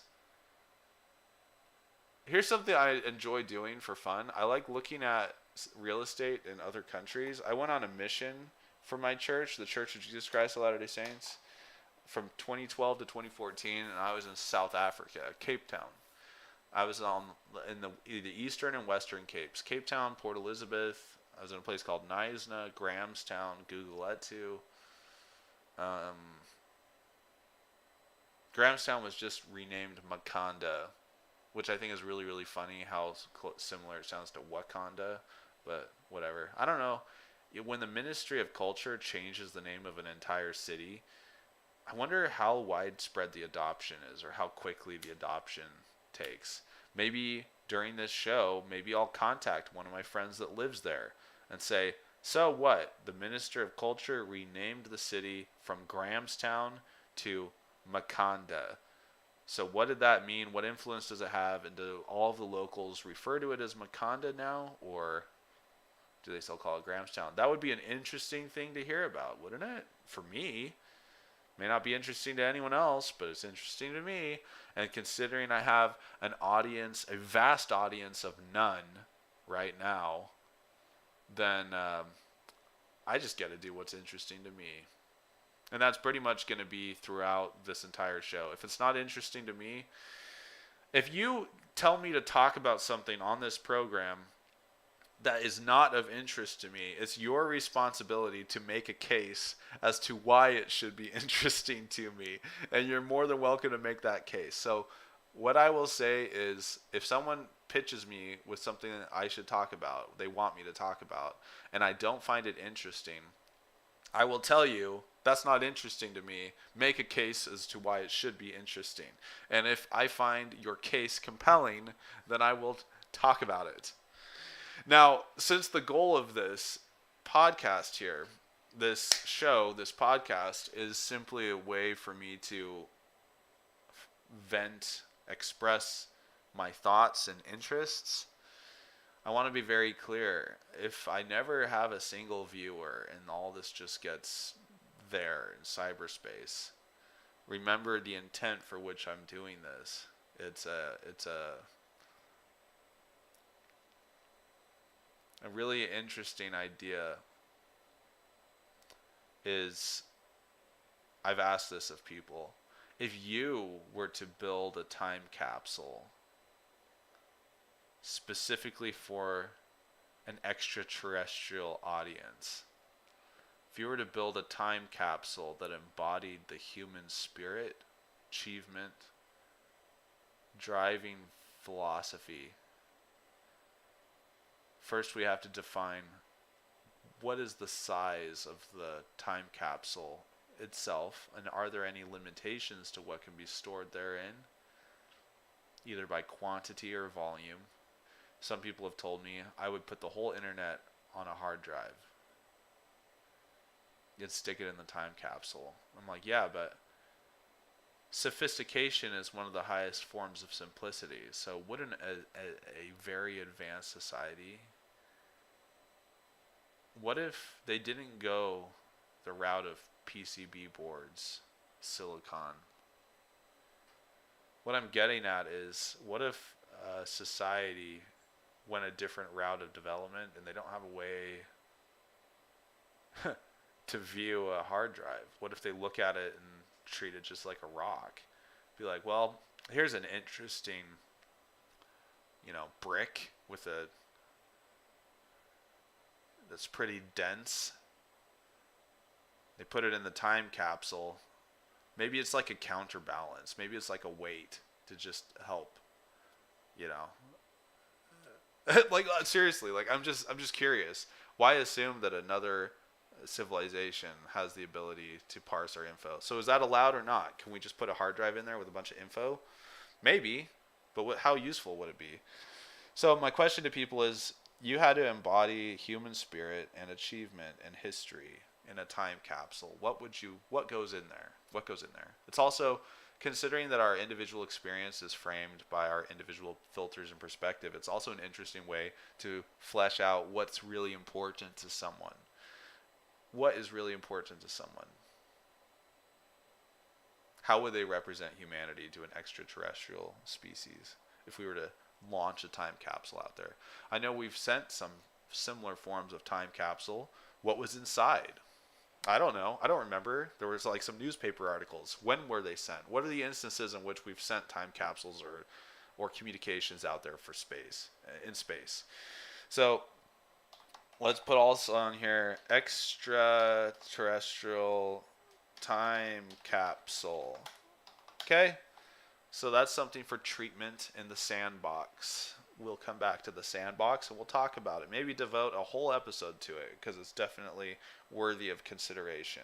It's a deep question, and if we're ever in the point where I'm going to be interviewing people on this show, interesting people I think we could have a good dialogue, then that's going to be one of the questions I ask them. And honestly, we could spend a whole hour plus asking that question.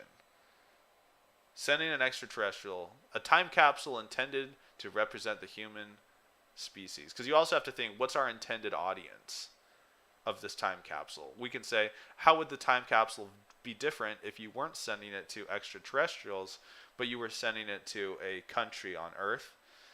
Now it totally changes, because you're not representing all of humanity, or are you? What would you represent, and what would you send, and why would you send it? Because as a society, as we become better at storing information, capturing and storing information better than we ever have in the history of humankind, what are we storing? What are we capturing? And eventually, it's happening already. The sheer amount of information stored is far more than any individual can comprehend or parse. So what gets filtered out and what gets projected? I think it's important because if you're not proactive about these sorts of things, you're going to end up adrift. You're going to end up just reacting to everything as it comes at you every single day. You're not going to be proactive. You're not going to create. You're not going to curate. You're not going to be able to filter what's coming at you if you just allow what other people. You will have opinions assigned to you, and you will be influenced. Are you just going to take anything and everything that comes your way? Are you going to be adrift? Or are you going to be proactive? Go out there and find what you want to receive, what you want to learn, what you want to do in life. I am a big proponent and advocate for the latter. And I somewhat resent all of the influences out there that are constantly bombarding me, trying to persuade me in one direction or another. Let's not be trendy. Let's be trendsetters. Steve Jobs wore a turtleneck and some light-colored jeans.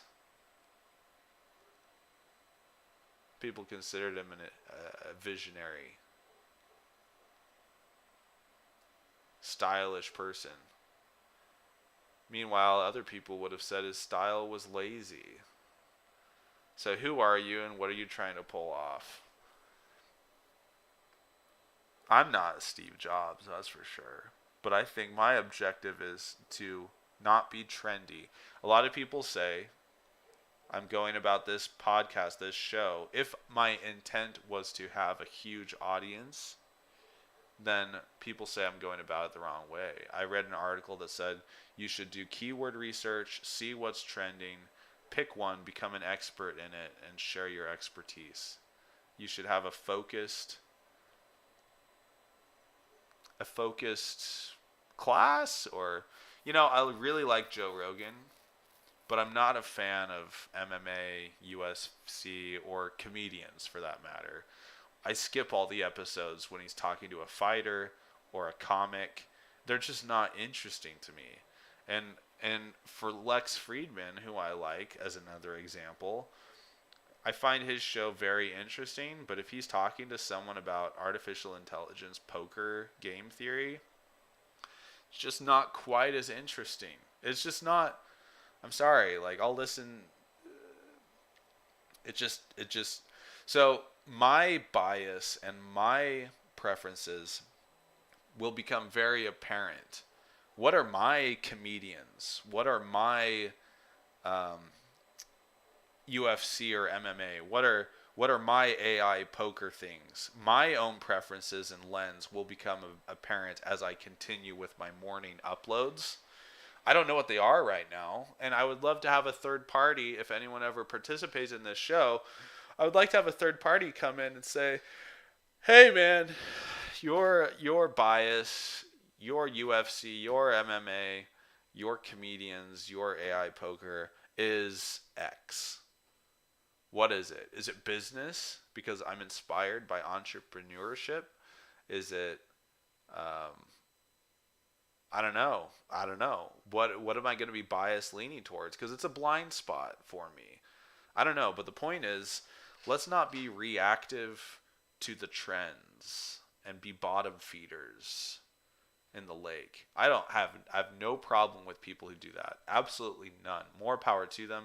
And they produce great content. Like the god of YouTube, the famous YouTuber Mr. Beast, who built his entire brand strictly off of saying what will get clicks, what will get likes.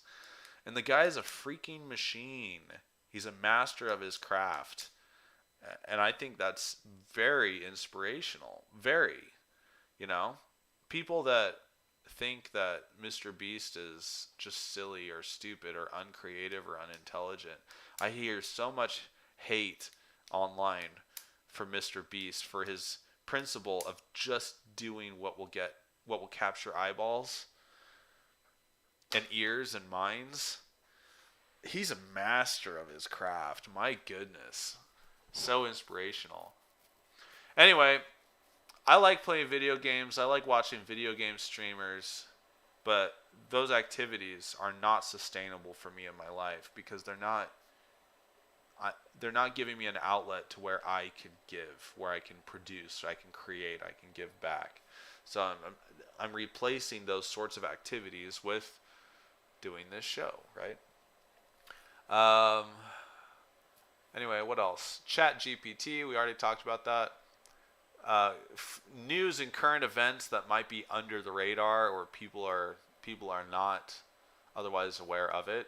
You know, one thing that I learned about a long time ago is Kashmir. What an interesting place. Kashmir. I'm going to throw it in the sandbox for treatment at a later date. Why?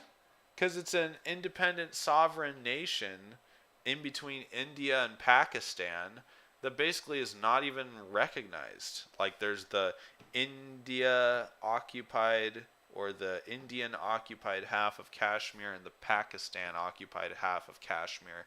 And I read an article that down the middle of Kashmir on either side of the occupancy, you know, it's volatile. Like apparently people like roll bombs and grenades across the border and it's very violent. And I'm like, man, what do the people in Kashmir actually want?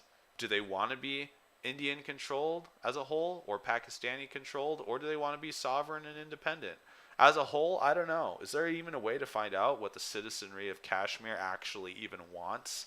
Because like even here in the United States, when we declared a revolution and the Declaration of Independence, and we fell away or distanced ourselves from England and King George, the whatever number he was, King George III, I don't know. Obviously, I should look into history a little bit more. The point was there were a lot of people here that disagreed with that move at that time. And by some accounts, it could have been the majority of the people that disagreed with that move at that time. How are you going to poll people in 1776? And how are you going to get feedback on what the people actually want? Was it just a loud, super loud minority that actually declared independence? We know that there were a lot of, crown sympathizers and people that sided with the British. But what does that number look like? So, research. So Kashmir is an interesting case. You know, I should find out if people speak English there. Maybe it'd be fun to chat with one. I don't know. It's crazy. And who's to say that the person we chat with is representative of the general sentiment? Can you measure that? I don't know. So, American Revolution. What percentage of people were actually in favor of the revolution? Maybe that's something for the Constitution Daily podcast. I don't know.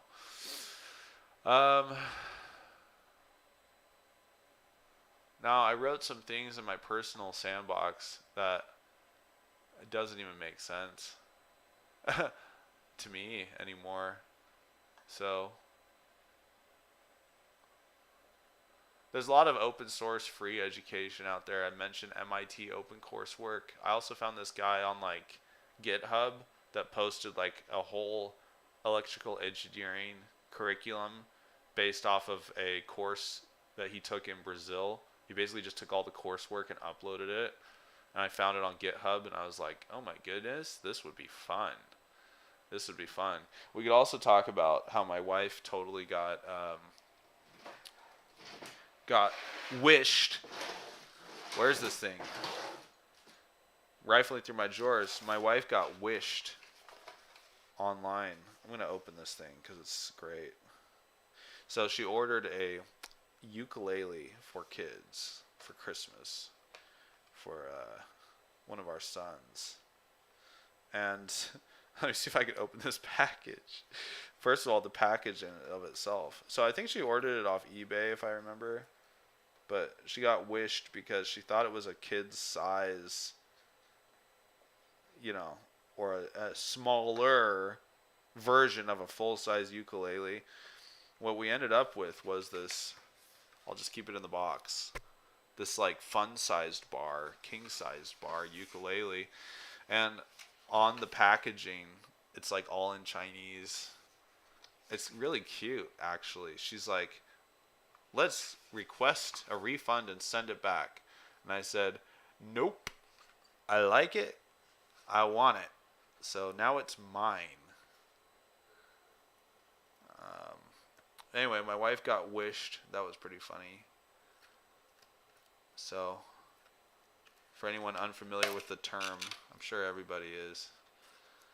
But you remember the app called Wish that you used to be able to order cheap things from, and it was seldomly representative of the picture. Either the size was way off or something was wrong with it. No way, dude. This freaking little thing. No, I've changed my mind. It actually has tuning pegs. No way. This thing is fly.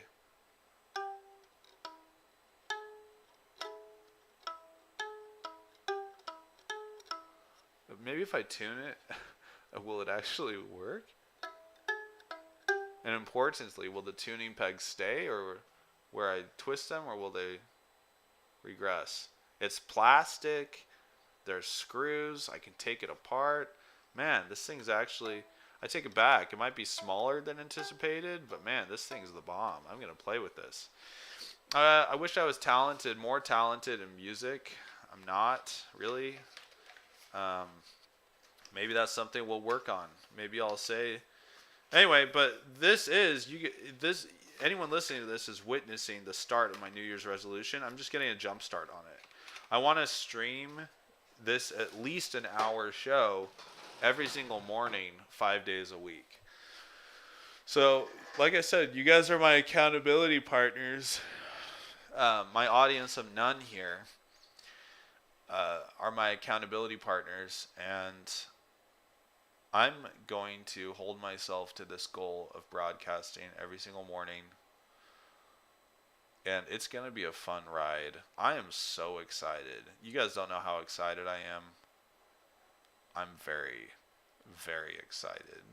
It feels good to actually do something, to pull something out of your mind and do it. And that's what I'm hoping to embody in this show and inspire others to do as well. If you're inspired by this show and you go out and start your own podcast, do it. Just do it, though. No more of this sitting and thinking, I'd really like to do this.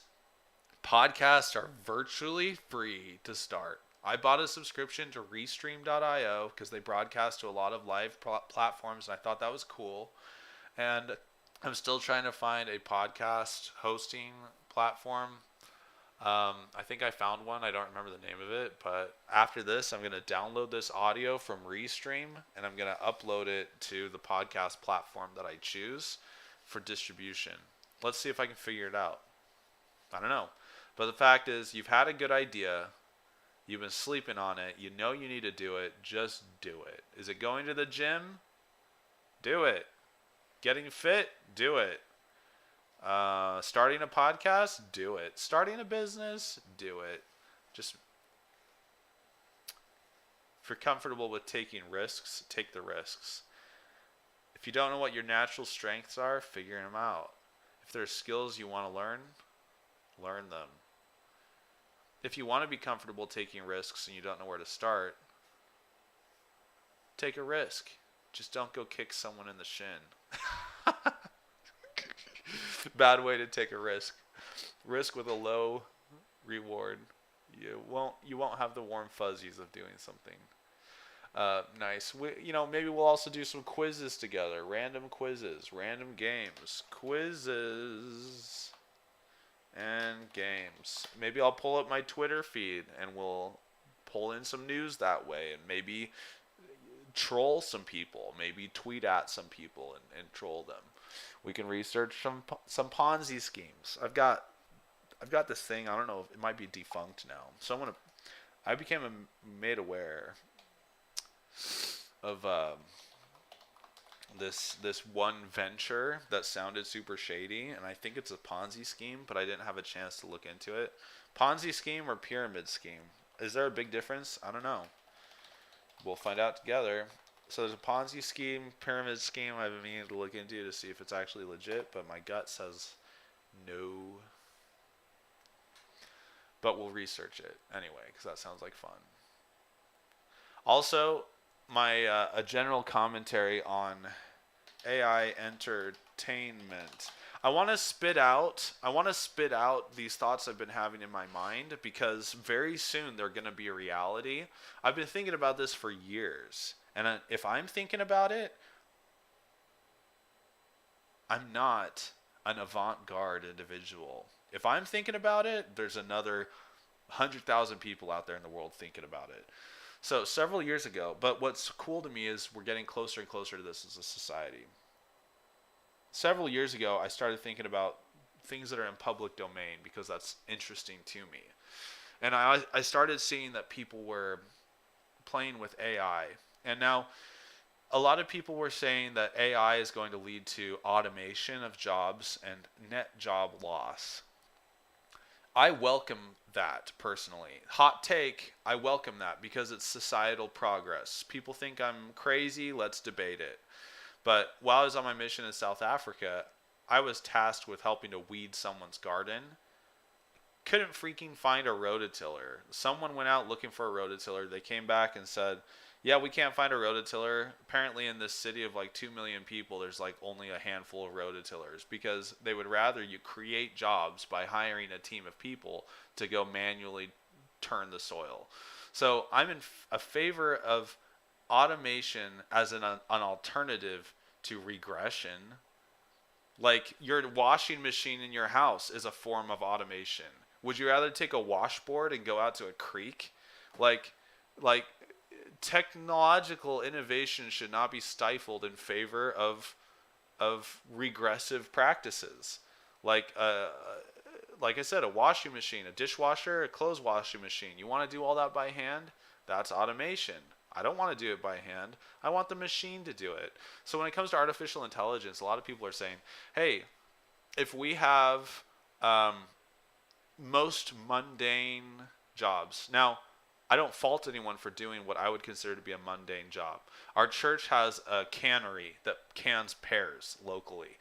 Um, any food that's distributed throughout the globe from our church, if there's a can of pears in the mix, it came from this cannery that's in Garden City, Idaho, a few miles away from where I live, maybe about a 10-minute drive. I hate volunteering at the cannery. Yeah, you get the warm fuzzies. Great. I'm helping people have pears, eat pears. But in the cannery, and anybody can go volunteer there. If you're local, I think so. I think anybody can. You can call them and find out. It's called the Garden City Cannery if anyone's local in the Treasure Valley. You have to sit there, and I'm usually on this line where there's a bunch of pears going through this belt, and I'm tasked with the responsibility along with another 12 people, 6 to a side, of watching the pears. And if you find a spot that the automatic peelers missed, you take a little carving tool and you cut out the brown spot and then put it back. You cut out the peel. If the peeler missed a portion of peel, or if they missed the stem, you sit there and you carve it out and it goes down the line. Now you do this in like a 4-hour shift. Now your phone is in the locker room. Everything's sanitized. So no phone, no listening to podcasts, no entertainment, super loud machine. And plus it's hard to find a clock in the place. I think that's by design. I think they do that just to torture me. Because you sit there on the assembly line watching this blue belt. First of all, I typically get vertigo. Because after 4 hours of staring at this belt moving, trying to find pairs, by about an hour and a half in, I start getting super dizzy, lightheaded, vertigo. And sometimes, weak little me, you get these machine people up there that just can motor through the whole 4 hours plus without an issue. For some reason I get vertigo. I usually get transferred to a different station where I get to like spray down the fruit or use a pallet jack to move the fruit around. It baffles me that people in the industrial area, and even still today, work factory line jobs where they basically do that exact same thing 12 hours a day, 6 days a week, or 7 days a week. Mind blowing. Can you imagine being in like a textile plant and doing that sort of work 12 hours a day? my grandparents' generation and their parents and their parents' parents that did that kind of stuff, hats off to them. Their work ethic, their focus, I can't do it. I can't do it. And I'm sad about that. But anyway, there we go. I need to change my attitude because I'm very much would rather not have people have pears just so I don't have to stand in that line canning pears for a long time. Isn't that sad? I mean, pears, you can't live off of pears. They're just like an ancillary thing. Are they healthy? Yeah, probably. But if it's the apocalypse, I won't cry if I don't have canned pears. But no, they are delicious, and if people enjoy them, it's good. So forget everything that I just said. All I'm saying is hats off to those people that worked during the era when those were the majority of the types of jobs that you could get in an industrialized urban setting. There's always been agriculture. You can always go out and farm, get some fresh air. Lots of hard work farming. Lots of hard work, big responsibility, high risk. But for the people that worked in the factories and the plants, it's just a different era. It's a different era. Let's not forget the work ethic. Let's perpetuate that. But my point is, when people worry about jobs being automated, I say don't be regressive. Let jobs be automated because something better is going to turn up. Now, what's interesting is some people claimed, myself included, once typical jobs are automated, humanity at large will have more time to express themselves in the arts. So, anyway, my thought process there was we'll have more time to dabble in the arts. Hang on just 1 second. 1 second here. I've got to step away for 2 seconds. Let me mute this 1 minute. How do I mute this? Hang on. Let me just turn my mic down.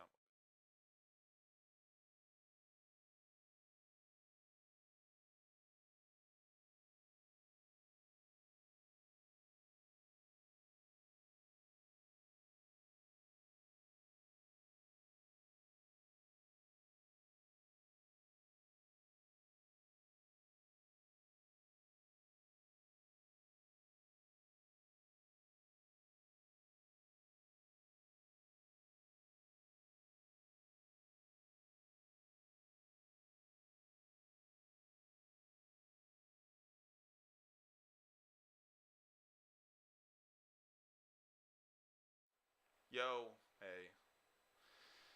Now, my 6-year-old son just knocked on the door.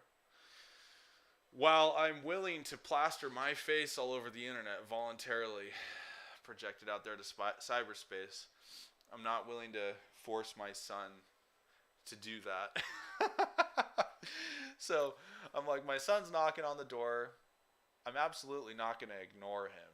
Let me go take it and tell him I'll go check in with him in about 10 minutes. I'm working out of my home office today. I've got a few appointments I need to go to. Anyway, so the point is art. People said we'll be able to spend more time in the art. And I was in that camp for a little bit until I started seeing the AI generated art, and I was having so much fun with AI generated art. I love artists, their talent, their ability. I wish I had more of the artistic ability. But what I've seen AI do with still images is remarkable. But I don't think, this is my prediction, I don't think they'll ever be able to completely automate the human factor. I told my dad this. I said, once the day comes when everything is automated, kiosks, you don't have any personal interaction anymore. You go to a fast food place, you talk to a robot, it's already happening. Once everything's automated, there's going to be like a Nordstrom type service store that opens up where they're going to be flooded with associates and who will personally walk you through the store and direct you to every single thing, give you a white glove experience. Whatever that looks like, I don't know what it would look like, but there's always going to be a counter force that arises.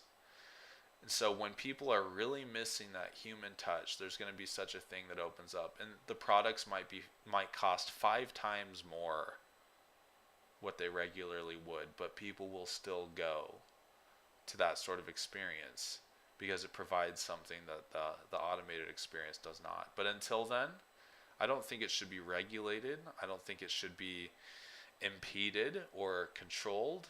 I think it should be a truly free market, and I think it will naturally balance itself and things will come around. That's my own hot take.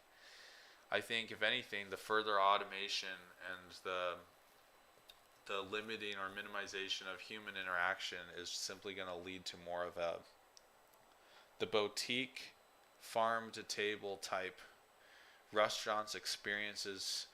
I think we'll see some handmade, human-made furniture stores open up. I think, if anything, the counter culture, the counter force will be focusing on boutique, local services and products and goods and work. So I think it'll be a healthy thing, but I think that will show up. I personally feel like that'll show up. I don't really have anything to back that up other than it just makes common sense to me. And I could be way off because I was off on this AI art thing, because I think AI is going to get better and better at doing art. And what I've been asking of AI from the beginning, the AI gods, hello, who are you? Who are the AI gods? Whoever's out there, give me an experience where are feature-length films even going to be in demand anymore? I don't know. Are series? I don't know. Whatever the content, whatever the preferred medium is, I really like series, but I also like feature-length films. But it is true, sometimes a feature-length film feels too long. But Interstellar didn't, and that's a 3-hour movie. I love Interstellar. What a fun thing. Great movie. But anyway, I need an experience from AI because I want an ephemeral entertainment experience. I hardly ever watch a movie more than once, because once I've seen it, I feel like I've gotten the value out of it that I expected. But what seems like a contradiction of that is I also don't mind spoilers. I'm fine with spoilers. I'm perfectly fine with spoilers. People can tell me spoilers of any movie and I'll welcome it. I don't care. I think it's great because it prolongs my enjoyment of it. Because if I'm excited to see a movie and someone spoils something important,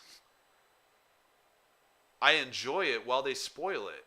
But I also know them telling me about it is not the same as me watching it. So really, when someone quote unquote spoils a movie for me, to me it just prolongs the entertainment and enjoyment. So I personally don't have a problem with it. I'm like, hey, a movie just came out, you saw it, great, tell me all about it. I want to hear your take. I want to hear what you liked and didn't like, and then I'm going to go watch it for myself, and I'm going to like it as much as I would have if it hadn't have been quote unquote spoiled. So I'm kind of weird and contradictory in that way. But anyway, I seldomly watch a movie more than once I have watched it, because nothing's going to change from the first time. Now, that is not true for a short form YouTube reel or short. I'm not on TikTok. I used to be. I got rid of my account. But maybe once it's gotten rid of, it's never truly gone. So I guess I probably have some data out there that was saved.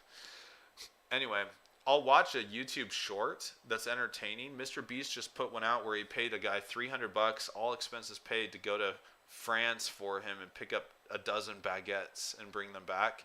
It was like a minute-long short. I think I watched it like 7 times because it was masterfully produced, highly entertaining. So when it comes to short-form content, I will repeat it and re-ingest it. But if it's a feature-length film, Once I've seen it once, if I really, really, really, really liked it, I might watch it again, or again, a few years later. Whatever. If I'm in a group and people want to watch a movie together and it's one I've seen before, great, that's fine. Especially because then you don't have to be solely invested in ingesting it because you've already seen it before.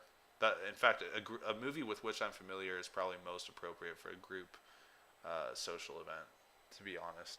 So my ask of the AI gods is give me the ability to input variables, genres, styles, characters, and moods or emotions, and have it spit out to me entertainment in the form of a feature-length film.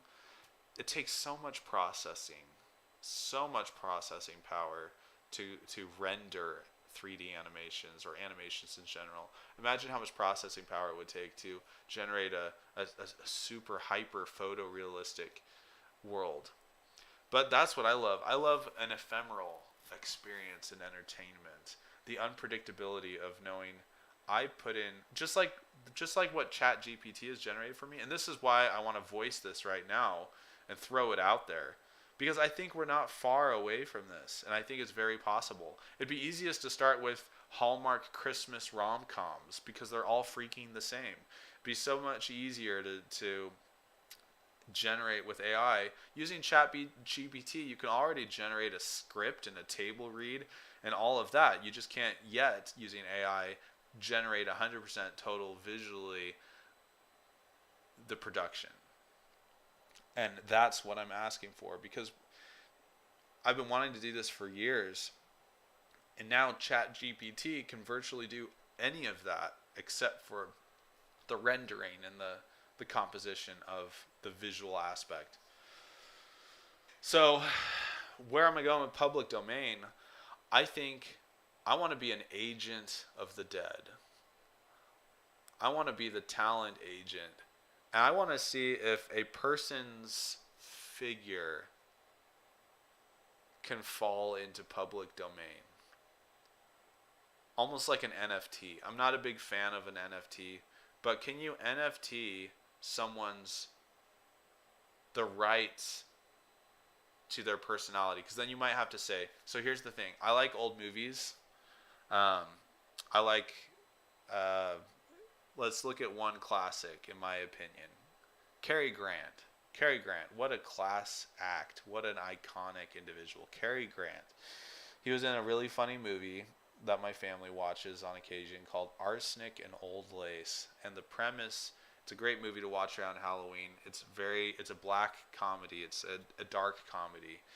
And the idea is Cary Grant, his aunts are very kind, very sweet ladies, but he finds out they've been killing people and burying them in the cellar in the basement, but they're doing it out of motivated by benevolence. If they think someone is just at the end of their rope and no bright prospects in their future, they put them out of misery like a horse with a broken leg.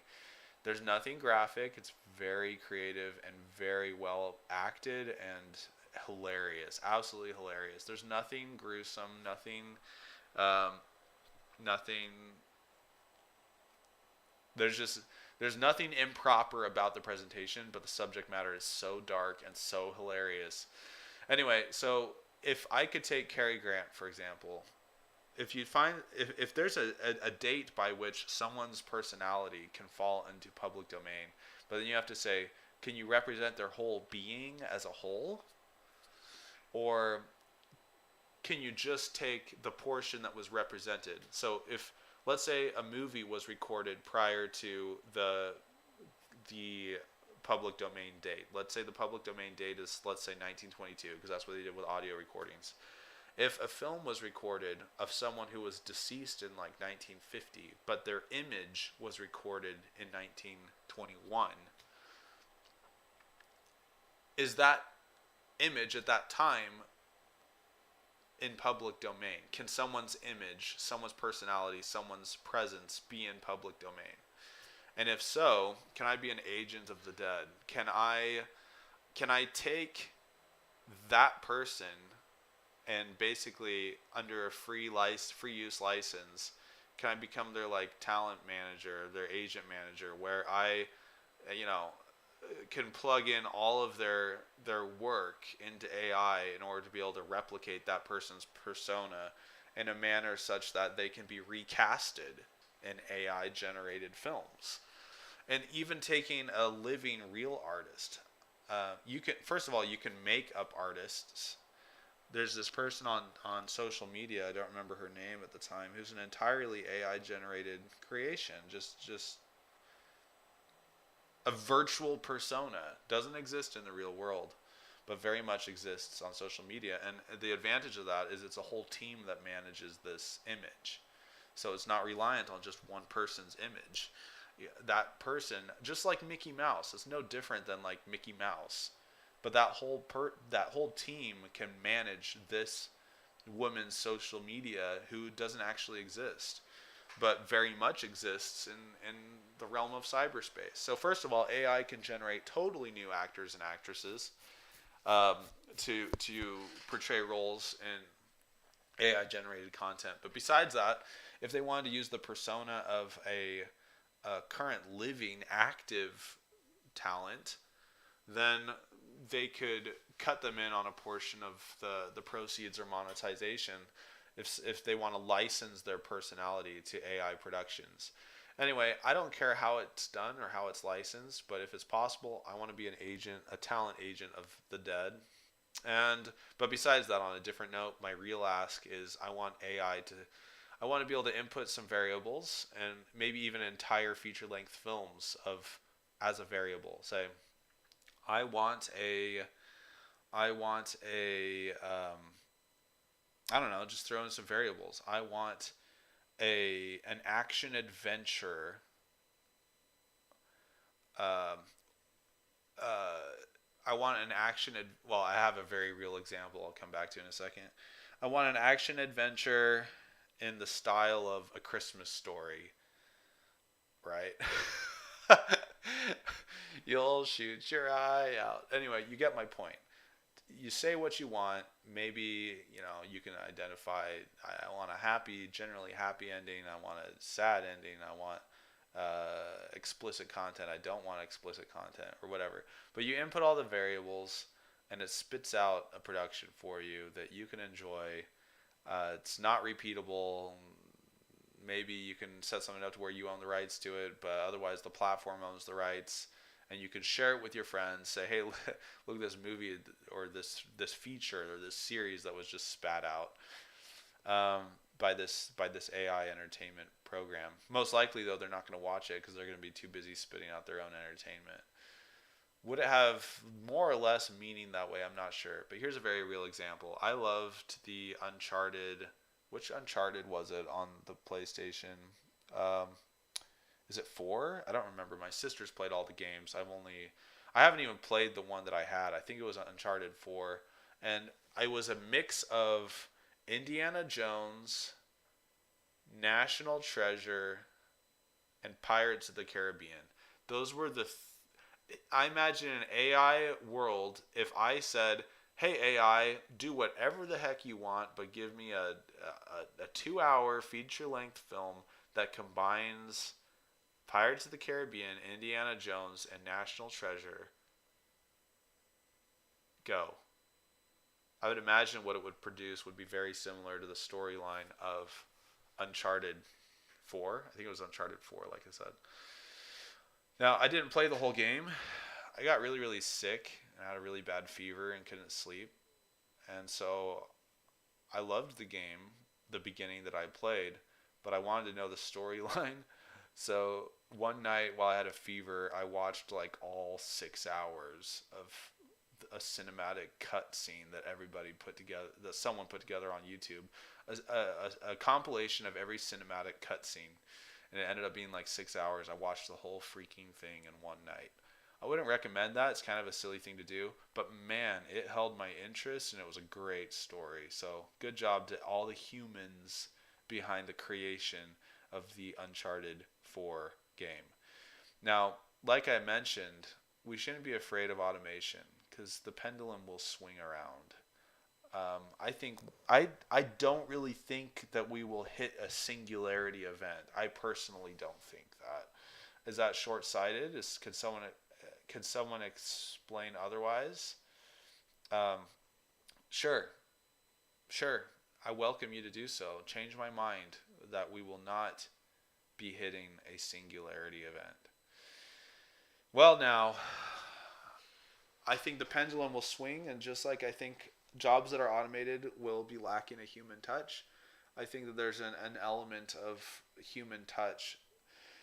And if you take it to the other conclusion and you say that no, we will hit a singularity, everything's going to be AI generated. We won't know what humans are real or not unless we're actually talking to them face to face.